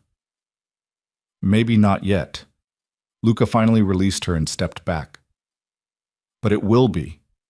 When he realizes what kind of life you're living, what kind of man I actually am when I'm not performing for cameras or business associates." "And what kind of man is that?" Luca turned back to the fireplace, his shoulders rigid. "The kind who does whatever necessary to achieve his goals, who doesn't let empathy or morality get in the way of results, who learned a long time ago that showing weakness is the fastest way to get destroyed." Clara moved to stand beside him, both of them watching the flames. "Your sister made you weak?" "She made me human," Luca corrected. "And humans can be hurt. I won't make that mistake again." "So you've decided to just be a monster instead? That's your solution?" "It's safer. It's lonely." Clara looked at his reflection in the glass of a nearby window. "Marco's worried about you. I suspect your mother is too, though she hides it better. And somewhere underneath all this armor, I think you're worried about yourself, about what you're becoming." Luca laughed, but it sounded hollow. "You think you can save me? Like this is some romance novel where the innocent bride reforms the damaged hero through the power of love?" "I think you're drowning in grief and calling it justice," Clara said. "And I think part of you knows it. That's why you look guilty sometimes when you look at me, why you can't quite commit to being as cruel as you pretend to be. I bought you like property, forced you into marriage, used you as a weapon to torture your father. How much crueler would I need to be for you to accept that I'm exactly what I appear to be?" "You could have consummated the marriage," Clara said bluntly, "used me sexually as well as emotionally, but you haven't. You give me my own space, my own rooms. You threaten my friends but haven't actually hurt them. You're performing cruelty while maintaining boundaries that suggest you're not as far gone as you want everyone to believe." Luca turned to face her fully. "Those boundaries exist because crossing them would make me indistinguishable from the men I despise, not because I have any particular care for you." "I don't believe you." "Then you're a fool." "Maybe," Clara held his gaze. "Or maybe I'm just better at seeing through forgeries than you are at creating them." The silence that fell between them was charged with something Clara couldn't name. Not attraction. That would be absurd given their circumstances. But recognition, maybe. The acknowledgement that they were both trapped in a situation neither of them knew how to escape. "I leave for Europe tomorrow," Luca said finally. "Business meetings. I'll be gone for at least a week. Maybe longer." "Running away?" "Maintaining the empire that pays for this beautiful cage you're living in." Luca moved toward the door, then paused. "While I'm gone, stay out of the East Wing. Don't test the boundaries, Clara. I won't be here to stop the consequences if you do." He left, and Clara stood alone in the library with the fire dying down and the shadows growing longer. She spent the night in her room, unable to sleep, her mind spinning through everything that had been said. The admission that Luca's cruelty was at least partially performance, the suggestion that he saw his sister in her, the revelation that he was struggling with what he'd become even as he continued down the path of revenge. In the morning, Clara watched from her window as Luca's car pulled away. He didn't look back at the house, didn't acknowledge her even though she was fairly certain he knew she was watching. The week that followed was the longest of Clara's life. She filled the days with exploration and reading and long walks around the grounds. She talked to Anna occasionally, carefully probing for information about Luca without being obvious about it. She called Jen twice, having finally been given limited phone privileges, and maintained the fiction that everything was wonderful in her new marriage. "You sound different," Jen said during the second call. "Sad, maybe?" "Just adjusting," Clara lied. "It's a big change." "But you're happy? Luca treats you well?" Clara thought about all the ways to answer that question honestly. "He's complicated, but we're figuring it out." More lies, more performance. Clara was getting disturbingly good at both. On the 6th day of Luca's absence, Clara made a decision.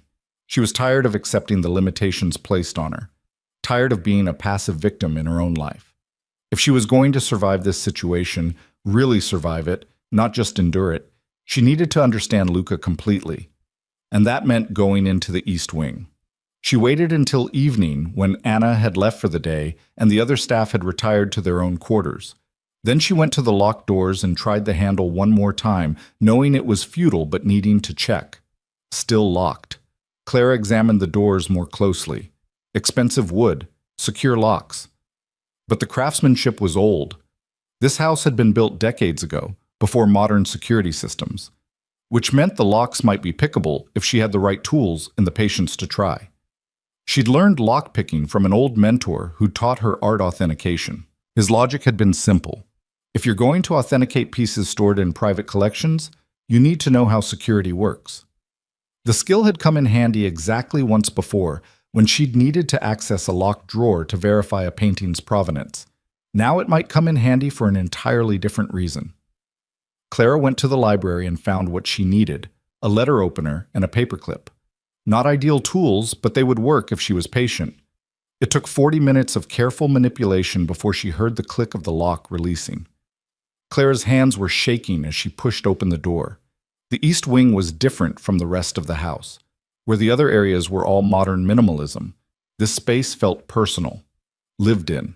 The walls were painted a warm gray, artwork that actually meant something rather than just expensive pieces chosen by a designer, furniture that looked comfortable instead of just aesthetically perfect. Clara moved through the space carefully, aware that she was trespassing in the most fundamental way. The sitting room led to a home office, beyond that a bedroom that was clearly Luca's, and at the end of the hallway, a door that stood slightly ajar. She pushed it open and stepped into what was clearly Sophia's room. It had been preserved exactly as she must have left it. Textbooks on the desk, architectural drawings pinned to a corkboard on the wall, photos of friends and family scattered across a dresser. The bed made with care, pillows arranged just so. This was Luca's shrine to his sister, the place where he kept her memory alive by keeping everything exactly as it had been before the fire. Clara moved slowly through the room, taking in the details. A half-finished sketch of a building that would never be built. A coffee mug with a university logo still sitting on the desk, like Sophia might return any moment to finish the cold coffee inside. A sweater draped over the desk chair. On the nightstand, Clara found a framed photo, Luca and Sophia together at what looked like her college graduation, both of them smiling with genuine joy. This was before the fire. Before Sophia's death had turned Luca into the man who'd bought himself a wife for revenge. Clara picked up the frame and studied Sophia's face. Pretty, young, full of promise and potential that had been snuffed out by greed and negligence. I said to stay out of the East Wing. The voice behind her made Clara jump. She spun around to find Luca standing in the doorway, his expression unreadable. You're supposed to be in Europe, Clara said. I came back early. Luca stepped into the room, his eyes moving from Clara to the photo in her hands to the space she'd invaded. Put that down. Clara set the frame back on the nightstand carefully. I'm sorry, I shouldn't have. No, you shouldn't have. Luca's voice was quiet, but Clara heard the fury underneath. This room is off limits. The entire wing is off limits. I made that extremely clear. I know, I just needed to understand. Understand what? Luca crossed the space between them in 3 strides. Why I keep my dead sister's room exactly as she left it. Why I come in here sometimes and pretend she's just out with friends and will be home soon. What exactly did you think breaking into my private space would help you understand? Clara met his eyes and saw raw pain underneath the anger. That you're not a monster. That underneath all the revenge and cruelty, you're just a person who lost someone you loved and doesn't know how to cope with it. Get out. Luca, get out. His hands were clenched into fists. Before I do something we'll both regret. Clara moved toward the door, but she couldn't leave it like this. She turned back and said, she wouldn't want you to destroy yourself in her name. Whatever else she was, I'm guessing she loved you too much to want this for you. You don't know anything about what she'd want, Luca said, but his voice cracked on the words. Clara left before he could see the tears in her own eyes. She hurried back to her wing, her heart pounding, knowing she'd crossed a line that couldn't be uncrossed. An hour later, there was a knock on her door. Clara opened it, expecting Anna or maybe Marco. Instead, Luca stood there, looking like he'd aged 10 years since she'd seen him in Sophia's room. "We need to talk," he said. Clara stepped aside and he entered her sitting room. They stood facing each other, the tension between them thick enough to cut. "What you said in Sophia's room," Luca started. "About her not wanting this. You're probably right. She was better than me. Better than this whole world of revenge and violence and using people as weapons. Then why are you doing it?" "Because I promised her." Luca's voice broke. "The last time I saw her. It was the night before the fire. We had dinner. She told me about a new project she was working on, a community center in a low-income neighborhood. She was so excited about it. Making a difference, she said. Building something that would last." He paused, struggling with emotion Clara had never seen from him before. "I told her I was proud of her," he continued, "that she was going to change the world, and she laughed and said that was the plan. When she left that night, I called after her, told her to be careful. She said she always was. 24 hours later, she was dead." Tears were streaming down Luca's face now. He made no effort to wipe them away. "I swore at her funeral that I'd make the people responsible pay, that they'd understand what they'd taken from the world when they cut corners on that building. That's the promise I can't break, Clara. It's all I have left of her." Clara felt her own tears falling. For Sophia. For Luca. For her father and all the people whose lives had been shattered by his negligence. "Revenge won't bring her back," she said gently. "I know." Luca looked at her with eyes full of grief and something else. Resignation, maybe. "But it's the only thing I know how to do. The only way I know how to channel this pain into something that feels like action instead of just drowning in loss. And when you've destroyed my father completely, when he's lost everything the way Thomas Chen did, will that be enough? Will you finally be able to let her go?" Luca was quiet for a long moment. Then he said, "I don't know. And that terrifies me more than anything else about this situation." He turned to leave, but Clara reached out and caught his arm. "Wait." Luca looked at her hand on his arm, then at her face. "You don't have to do this alone," Clara said. "Carry this grief alone. I know you see me as the enemy, your father's daughter, the tool for your revenge, but I'm also just a person who understands loss. Who knows what it feels like to have your life torn apart by circumstances you can't control?" "What are you suggesting?" Clara wasn't entirely sure herself, but standing there in her beautiful prison with this broken man who'd trapped her in a marriage built on revenge, she knew something had to change. They couldn't keep going the way they had been. It would destroy them both. "I'm suggesting we stop pretending," she said. "Stop performing for each other. You don't have to be the heartless villain. I don't have to be the helpless victim. Maybe we could just be two people trying to survive an impossible situation." Luca studied her face for a long moment. Then he said, "And if I can't do that? If the revenge is too deeply embedded in who I've become? Then at least we'll both know the truth.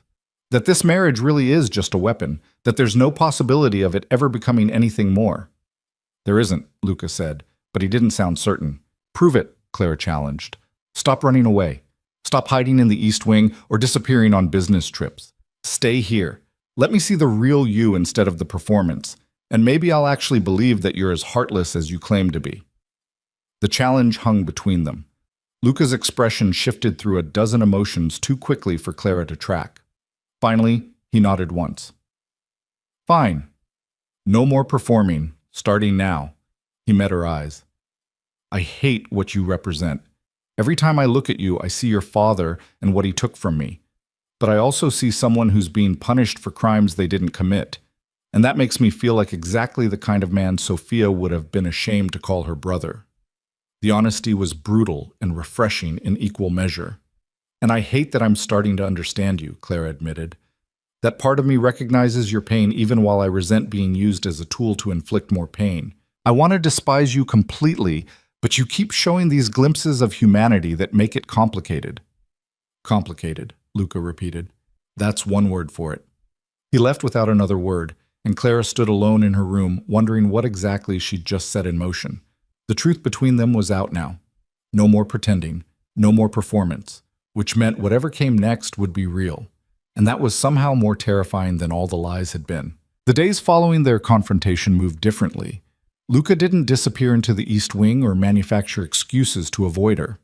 Instead, Clara found him at breakfast most mornings, reading the financial news on his tablet while drinking coffee he'd made himself. They didn't talk much at first, just shared the space in a silence that was less hostile than what had come before. On the third morning, Luca set down his tablet and said, "Your father showed up at my office again yesterday." Clara's hand stilled on her coffee cup. And I had security escort him out, same as always. Luca's expression was unreadable. "But he left you a letter. Asked them to make sure you received it."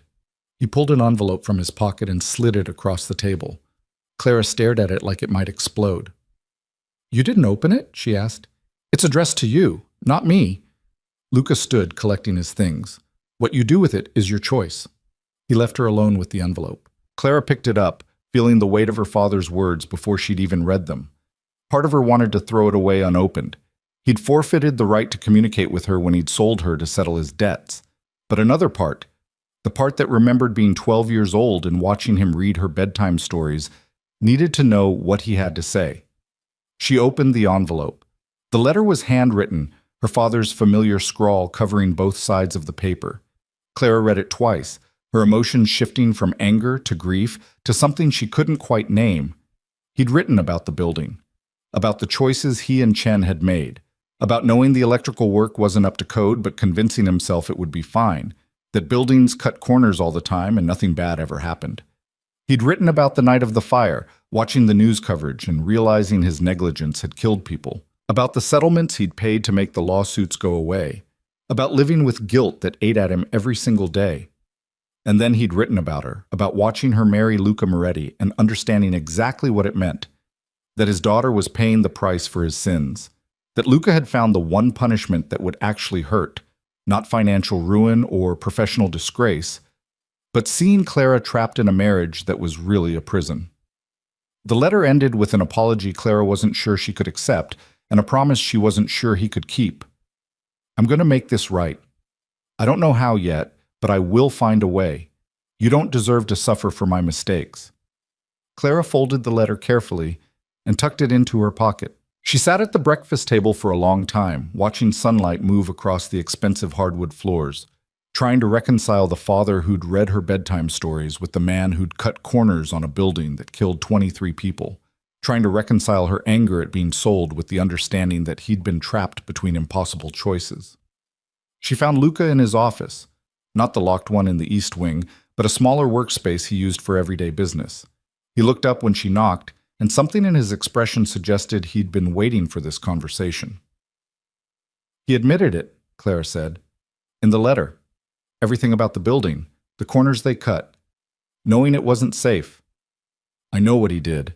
Luca's voice was careful. "I've known for 3 years. He says he's going to make it right, whatever that means. There is no making it right. Sophia's dead. 22 other people are dead. No amount of apologies or belated guilt changes that."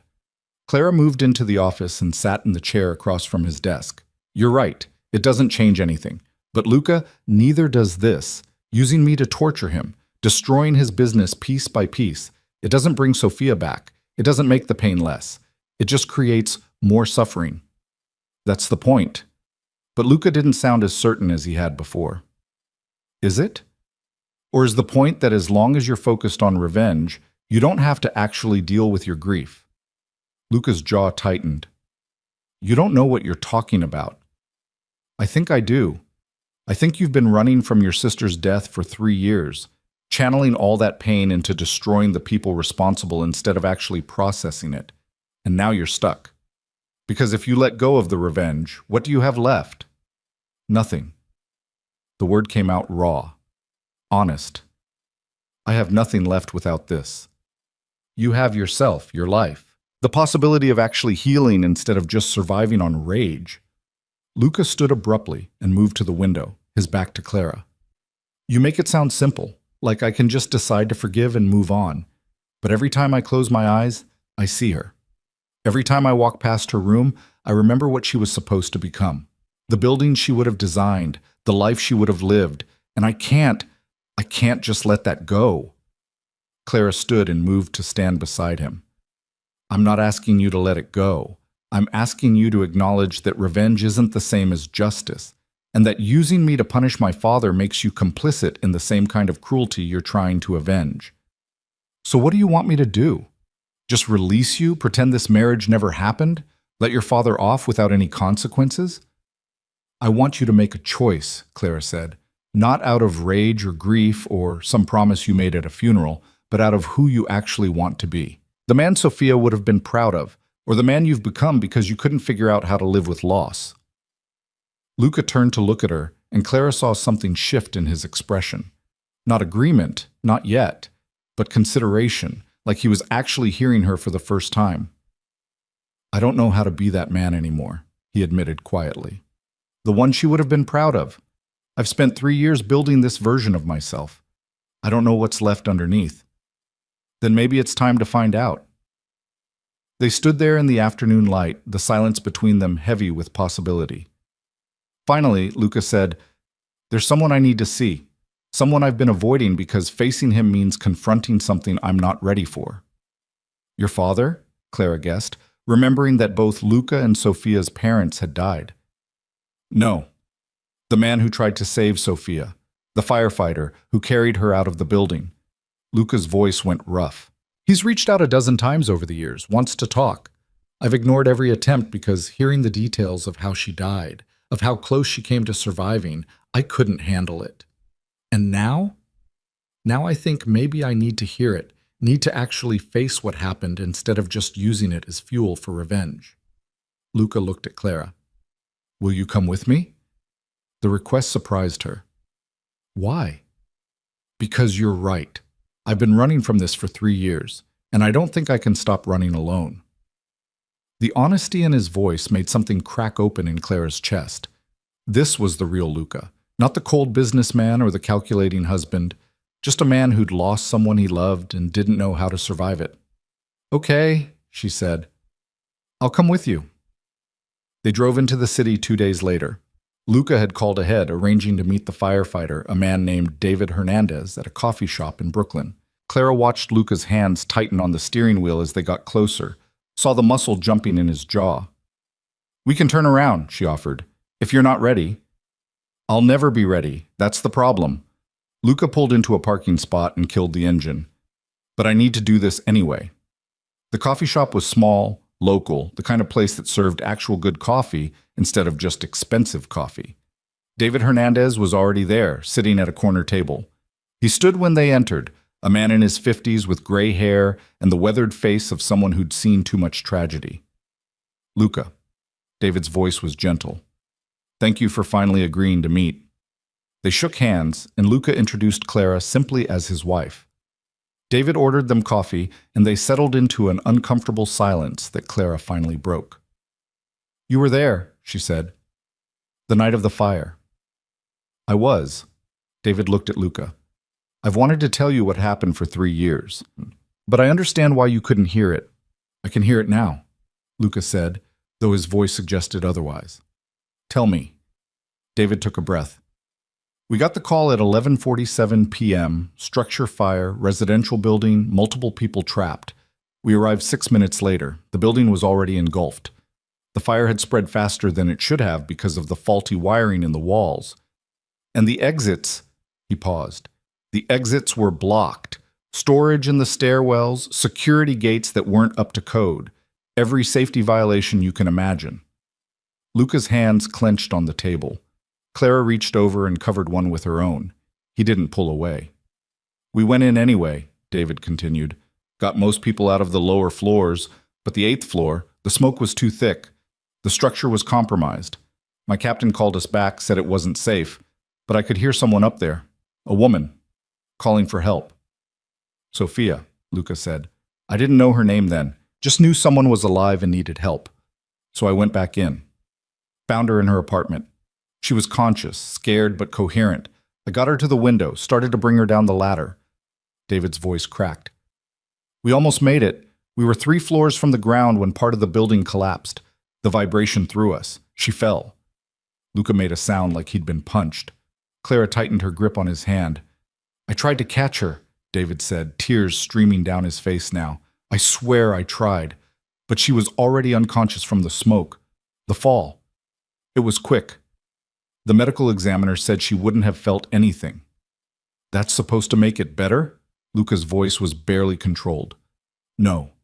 Nothing makes it better. But I've lived with that night for 3 years, replayed it 1,000 times, wondered what I could have done differently, and I needed you to know that she fought, that she didn't give up, and that in her last conscious moments, she knew someone was trying to save her. The coffee shop had gone quiet around them. Clara realized she was crying. Luca was staring at David like he was trying to reconcile this story with the version he'd built in his head. Why did you want to tell me this? Luca finally asked. Because I've seen what happens to the families left behind. Some of them heal, find ways to move forward. Others get stuck in the grief. Let it consume them. Turn them into people their loved ones wouldn't recognize. David met Luca's eyes. Your sister died trying to live. She didn't die so you could destroy yourself seeking revenge. She deserved better than that. And so do you. Luca stood abruptly. I need air. He walked out of the coffee shop, and Clara started to follow, but David caught her arm gently. Give him a minute, he said. This is the conversation he's been avoiding for 3 years. He needs to process it. Clara sat back down. How do you do it? Live with something like that? Therapy. A lot of therapy. And the understanding that I did everything I could.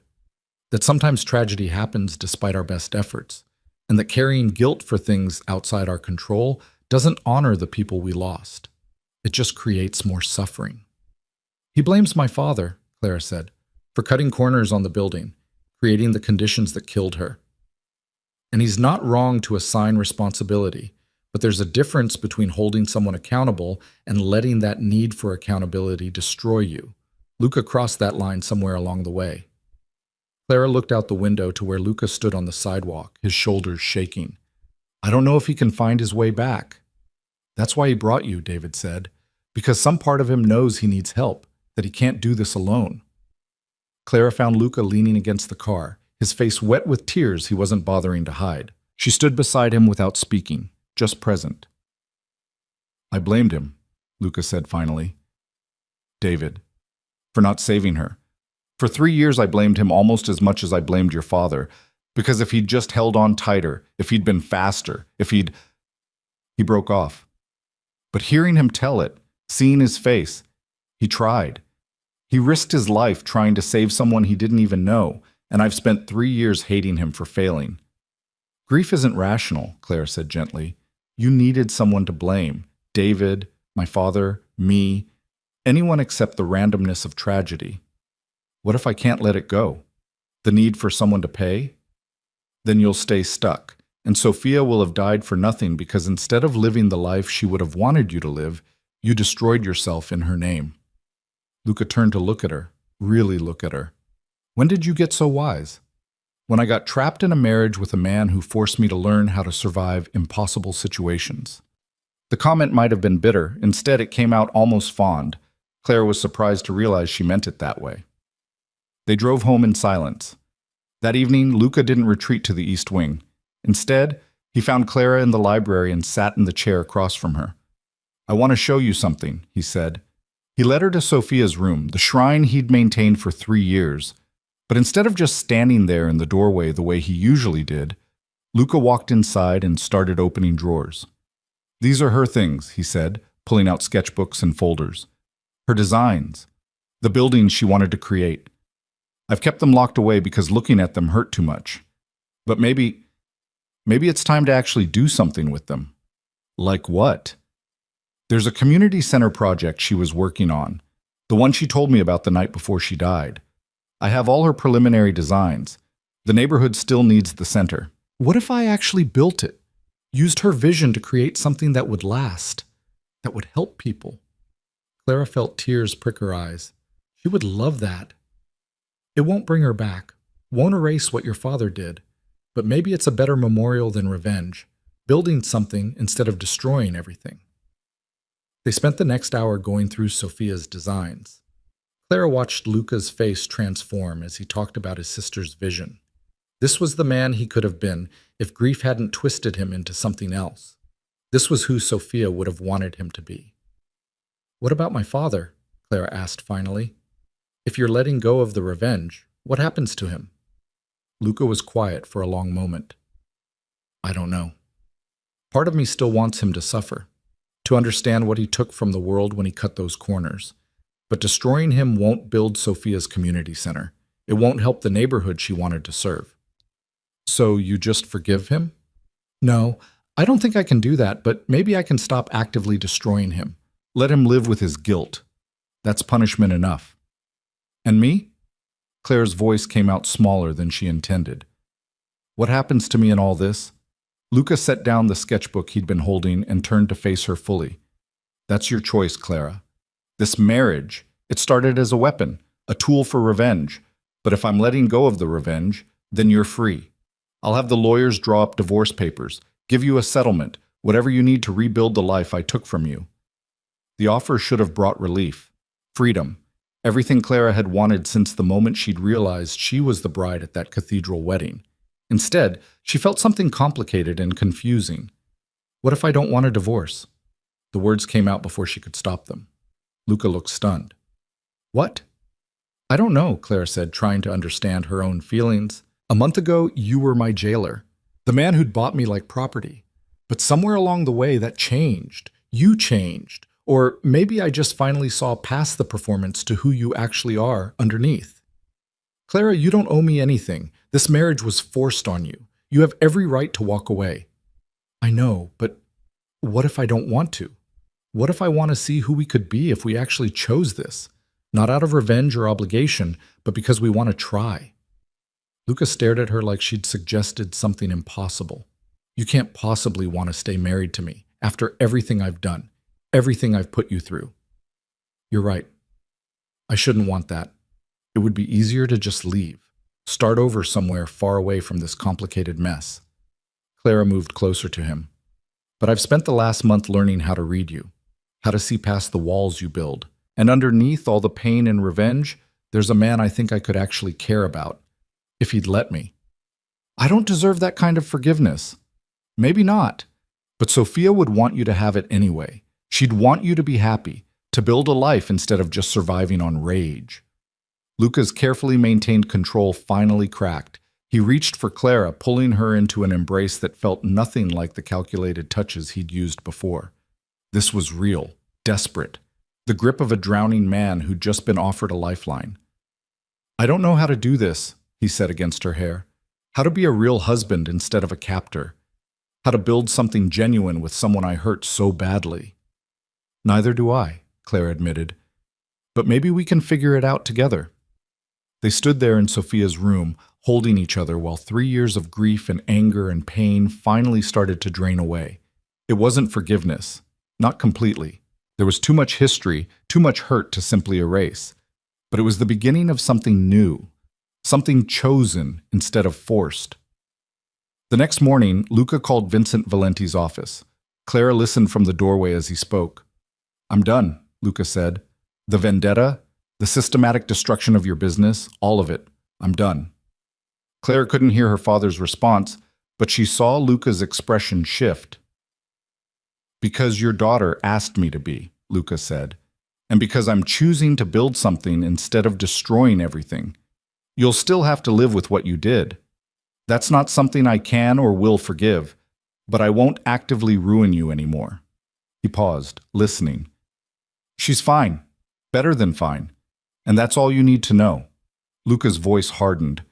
"You sold her to save yourself. Don't expect me to give you access to her now that I'm releasing my hold." He hung up and turned to find Clara watching. "Was that okay? I didn't ask if you wanted to speak to him." "I don't," Clara said honestly. "Not yet. Maybe not ever. He's still my father, but what he did, to Sophia, to all those people, to me, I'm not ready to forgive that." "That's fair. More than fair." Over the following weeks, the house transformed. Luca started the process of building Sophia's community center, throwing himself into the project with the same intensity he'd once directed at revenge. Clara helped, using her eye for detail to refine the designs and her research skills to navigate the permitting process. They started having dinner together, real conversations instead of hostile silence. Luca told her about growing up with Sofia, about their parents' deaths, about learning to run a business empire while still practically a kid himself. Clara shared stories about her work authenticating art, about her mother leaving, about the moment she'd realized her father valued money more than integrity. Slowly, carefully, they built something real. Marco showed up one afternoon and found them working together on the community center plans. He pulled Luca aside, and Clara could hear their conversation from the next room. "You look different," Marco said. "Lighter, like you're actually living instead of just surviving." "Clara happened," Luca said simply. "She forced me to see that revenge wasn't healing anything, just creating more damage." "So you're actually trying to make this marriage work? For real?" "Yeah, I am." "And she wants that too? After everything you put her through?" "Apparently, I don't fully understand it either, but I'm not questioning it too hard in case she comes to her senses." Clara smiled from where she stood in the other room. She didn't fully understand it either, how she'd gone from hating Luca to actually caring about him, but she'd learned that the human heart was more complicated than logic allowed, that you could resent someone for the pain they caused, while also recognizing the pain that drove them to cause it. 6 months after the wedding, the community center broke ground. Luca insisted on a small ceremony, just family and a few key people from the neighborhood that would benefit from Sofia's vision. Clara stood beside him as the mayor gave a speech about public-private partnerships and community investment. When it was Luca's turn to speak, he stepped to the microphone with Clara's hand in his. "This building exists because of my sister, Sofia Moretti," he said. "She believed architecture could change lives, that good design wasn't a luxury but a necessity for thriving communities. She died before she could bring this vision to life. But today, we begin the work of building her dream." His voice caught, and Clara squeezed his hand. He looked at her and found the strength to continue. "For 3 years, I let grief consume me. Let it turn me into someone my sister wouldn't have recognized. But someone very wise reminded me that the best memorial to Sofia isn't revenge against the people responsible for her death. It's building the kind of world she wanted to create. This is the first step. It won't be the last." After the ceremony, they stood looking at the empty lot that would soon hold Sofia's community center. Luca put his arm around Clara and she leaned into him. "Thank you," he said quietly. "For what?" "For seeing past what I'd become to who I could still be. For refusing to let me destroy myself completely. For staying when you had every reason to run." "Thank you for letting me," Clara said. "For choosing to build instead of destroy. For actually trying to be a real husband instead of just a captor." "We started in the worst possible way," Luca said. "A forced marriage, lies, revenge, everything wrong. And somehow we're finding our way to something right." Clara turned to face him. "It's not perfect. It's not the love story anyone would choose, but it's ours." Luca kissed her then. Not the performative kiss from their wedding or the careful kisses of early reconciliation. This was real, full of promise and possibility, and the understanding that they'd survived the worst and might actually build something beautiful from the ruins. A year later, Clara stood in an art gallery in Soho, her art gallery, the one Luca had helped her open, using his business connections and her expertise to create a space dedicated to emerging artists. The opening night was packed with collectors and artists and people who genuinely cared about art for its own sake, rather than just as investment. Luca appeared at her elbow with champagne. "You did it. This is amazing." "We did it," Clara corrected. "I couldn't have made this happen without your help. I just provided capital and connections. The vision was all yours." Clara looked around the gallery, at the carefully curated pieces, at the excited conversations happening in corners, at the world she'd built from the ashes of the life she'd lost. "Do you ever regret it? Letting go of the revenge? Choosing this instead?" Luca considered the question seriously. "Sometimes I still get angry, still think about your father and what he took from me. But then I think about Sofia's community center, about this gallery, about us. And I realize that the life I'm living now, the one where I actually build things and care about people and try to be better, it's what she would have wanted. The revenge kept me stuck. This lets me move forward. Do you think she'd forgive you? For what you did to me in her name? I hope so. But more importantly, I'm learning to forgive myself, to accept that I was broken and made terrible choices because of it, and that I'm responsible for fixing what I broke. Clara took his hand. You're doing that every day. They were interrupted by someone wanting to discuss a painting, and Clara excused herself to make the sale. As she talked about brushwork and composition and the artist's vision, she felt the complete rightness of this moment. This was who she was supposed to be, not trapped in a marriage built on revenge, but choosing every day to build something real with a man who'd started as her enemy and become her partner. The gallery opening was a success. Clara sold 6 pieces and got interest from collectors who could launch the featured artists' careers. As the crowd thinned, Luca helped her close up, moving through the space with easy familiarity. I have something for you, he said as they prepared to leave. He pulled out a small velvet box, the same one he'd shown her that first week, the engagement ring she'd refused to wear. Before you say no, Luca said quickly, I know what this represented when I first tried to give it to you. Ownership, control, a collar dressed up as jewelry. But I'd like to offer it again. Not as a symbol of possession, but as a promise. That I choose this marriage every day. That you're not trapped here, but staying because you want to. Clara looked at the ring, still obscenely large, still probably worth more than most people made in a year. But seeing it now, she understood it differently. Not as a shackle, but as a symbol of how far they'd come. Yes, she said, I'll wear it, because I choose this too. Luca slipped the ring onto her finger with hands that shook slightly. Then he kissed her, and Clara tasted salt from tears she wasn't sure belonged to her, or to him, or to both of them. They drove home through the city streets, past the construction site where Sophia's community center was taking shape, past the office building where Luca ran his empire with slightly more ethics than before, past all the markers of the life they were building together. The estate didn't feel like a prison anymore. The gates that had once kept Clara trapped now felt like protection. The beautiful rooms she'd rattled around in alone were now filled with art she'd chosen, and books they'd read together, and the accumulated evidence of a life shared. That night, Clara stood in what had become their bedroom. Not his, not hers, but theirs. Luca came up behind her and wrapped his arms around her waist. I love you, he said. The first time he'd said the words without caveat or qualification. I don't know when it happened. Maybe it was the moment you pushed back against me in the library. Maybe it was watching you refuse to break under pressure. Maybe it was hearing you tell me I could be better than what I'd become. But somewhere along the way, the woman I'd taken as a weapon became the person I can't imagine living without. Clara turned in his arms. I love you too. Even though loving you is complicated and messy and probably says something questionable about my judgment, I love the man you're becoming, the one who builds community centers and supports art galleries and actually tries to be good even when it's hard. We have a strange love story. The strangest, Clara agreed. We started with a forced marriage and threats and revenge. Most people would say there's no coming back from that. But we did. We did. They stood there in their bedroom, in their house, in the life they'd chosen despite everything that should have made it impossible. The beginning had been terrible, painful, built on lies and grief and all the wrong reasons. But they'd survived it. And in surviving, they'd built something real. Months turned into years.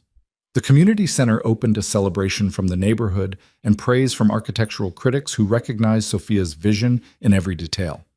Clara's gallery became a fixture in the art world, known for championing emerging artists and maintaining ethical practices in an industry often driven by money alone. Luca's business evolved, becoming more transparent, more focused on sustainable growth rather than just maximum profit.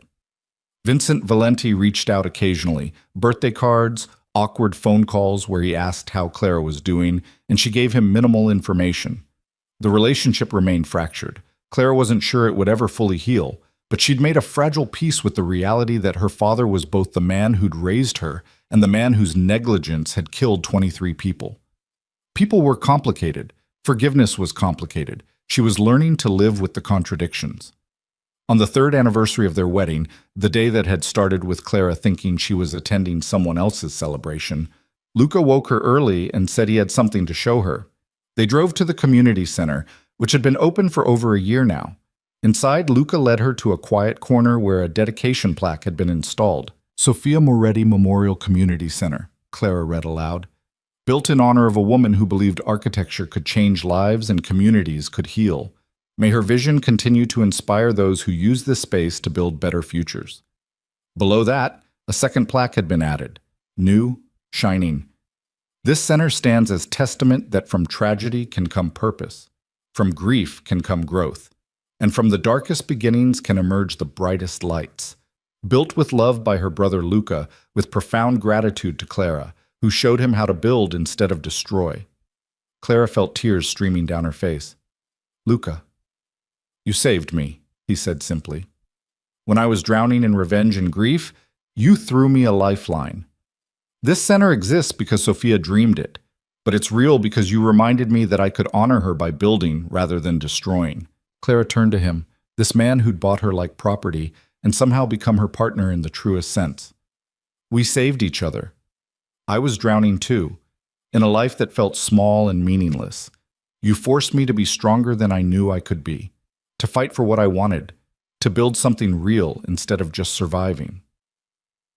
They stood in Sofia's community center, in the dream she'd never lived to see realized, and chose each other again, not because they had to, not because of obligation or revenge or any of the terrible reasons that had brought them together, but because they wanted to, because they'd learned that love built from ruins could be stronger than love that had never been tested. The marriage that had begun as a weapon had become a choice. The vows spoken under duress had been rewritten through years of actual partnership. And the woman who'd walked down that cathedral aisle believing she was attending someone else's wedding had found a life she never could have imagined. Clara Moretti stood with her husband in a community center built from tragedy and looked toward a future they were creating together. It wasn't the life she would have chosen if someone had offered her a menu of options. It was strange and complicated and built on a foundation that should have crumbled, but it was real, it was chosen, and it was theirs. And sometimes, Clara thought, the best love stories weren't the ones that started perfectly. They were the ones that survived despite everything, that transformed from weapons into choices, that proved people could change and grow and become better than what pain had made them. Their story had started in a cathedral with lies and forced vows. It continued in an art gallery and a community center and a home they'd made together. And it would keep going, Clara knew, for as long as they both chose it, every single day. The revenge had ended. The marriage remained, and for the first time since that impossible wedding day, both Clara and Luca were free. Not from each other, but because of each other. Free to build, free to love, free to create lives Sofia would have been proud of. That was the real justice, the real memorial, the real victory over tragedy. Not revenge, but choosing, every day, to build something beautiful from the ruins of what had been destroyed. Together.